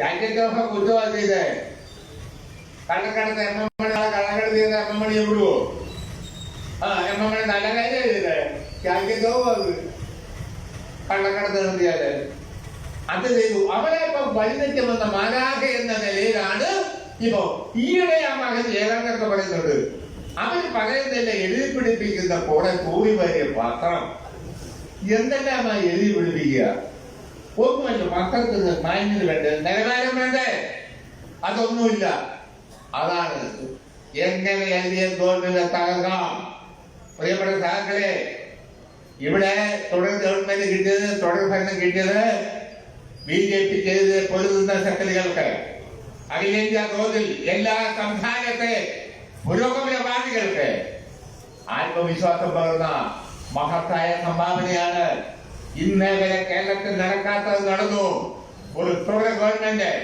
നമ്മൾ വരും പോകും അവർ വരും അതായിരുന്നെങ്കിൽ അത് മാറ്റി 16 പിണറായി വിജയൻ വന്നു പറഞ്ഞ കാര്യങ്ങൾ നടപ്പിലാക്കി വീണ്ടും പിണറായി വിജയന്റെ നേതൃത്വത്തിൽ തന്നെ ഗവൺമെന്റ് 99 സീറ്റ് ഭൂരിപക്ഷ വോട്ട് നിസ്സാരമല്ല അത് ഇന്ത്യയിൽ BJP-ക്കെതിരെ പൊരുതുന്ന ശക്തികൾക്ക് ആത്മവിശ്വാസം പകരുന്ന ഇന്ത്യയിലെ ഇടതുപക്ഷ സംഘടനകൾക്ക് ആത്മവിശ്വാസം പകരുന്ന ഒരു മഹത്തായ സംഭവമാണ് എന്ന് നമ്മൾ കാണുന്നതുണ്ട് അതിനെ എങ്ങനെ തകർക്കാം അതിന് BJP-യുമായി കൂട്ട് NCPI-യുമായി കൂട്ട് എല്ലാ സംഘടനകളുമായി കമ്മ്യൂണിസ്റ്റ് വിരുദ്ധ സാമൂഹ്യ വിരുദ്ധ സംഘടനകളുമായി കൂട്ട് അതാണ് കോൺഗ്രസ് ഇവിടെ ഭരിക്കുന്നത് കോൺഗ്രസ് അഖിലേന്ത്യയെ ശരി ഷൂവായിക്കൊണ്ടിരിക്കുമ്പോ എന്റെ പ്രിയപ്പെട്ട സുഹൃത്തുക്കളെ ഇവിടെ ഇതാണ് ഇവിടെ ചിന്തൽ ശിബിരം നടത്തി അതാ ഈ ചിന്തൽ ശിബിരം എന്ന് പറഞ്ഞാൽ അർത്ഥം എന്താണെന്ന് എനിക്കൊരു പിടികിട്ടില്ല അമാനത്തല്ല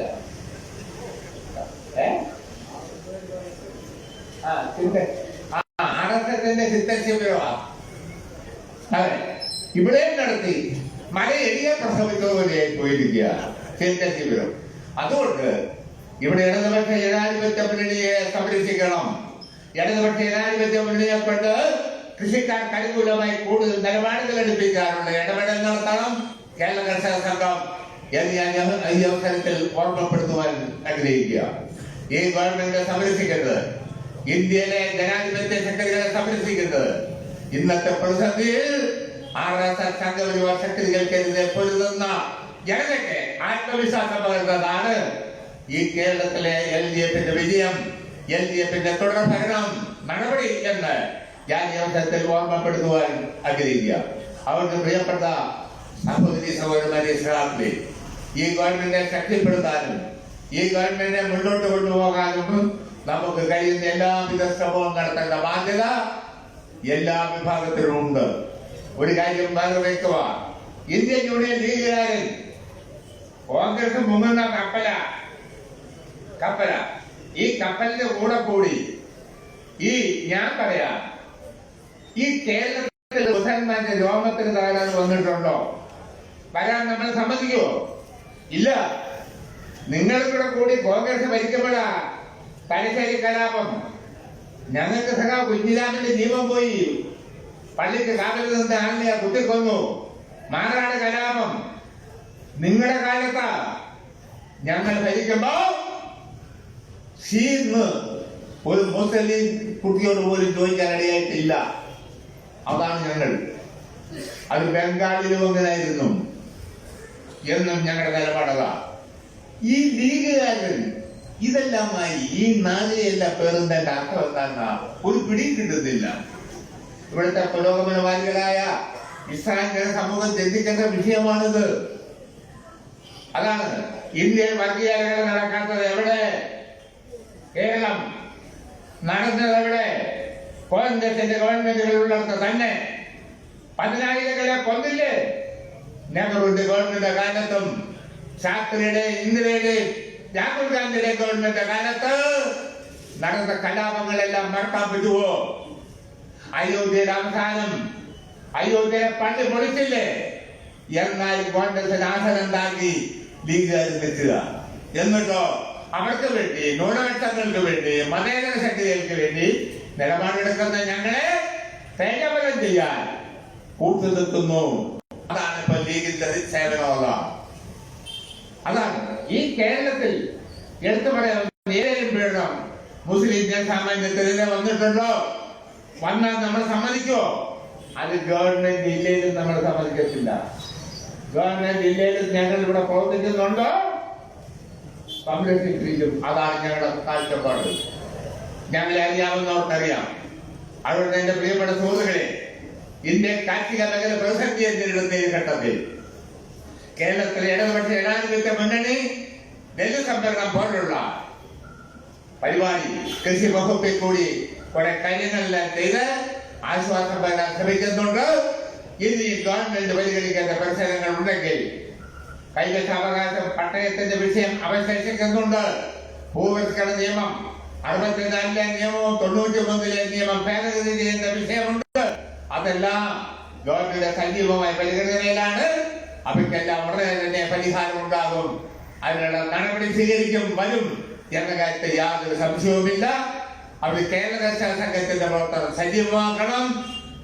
LDF ഗവൺമെന്റിന്റെ ജനക്ഷേമ പരിപാടി അട്ടിമറിക്കാൻ ശ്രമിക്കുന്ന ശക്തികൾക്കെതിരെ പൊരുതാൻ ഇന്ത്യയിലെ കൃഷിക്കാരുടെ സംഘടന, കർഷക പ്രസ്ഥാനം ഉണ്ടാകണം എന്ന് അഭ്യർത്ഥിച്ച് ഈ പൊതുസമ്മേളനം ഔപചാരികമായി ഉദ്ഘാടനം ചെയ്ത് അറിയിച്ച് ഞാൻ എന്റെ മക്കൾ അവസാനിപ്പിക്കുന്നത് നിങ്ങൾക്ക് വിപ്ലവകരമായ അഭിവാദനം.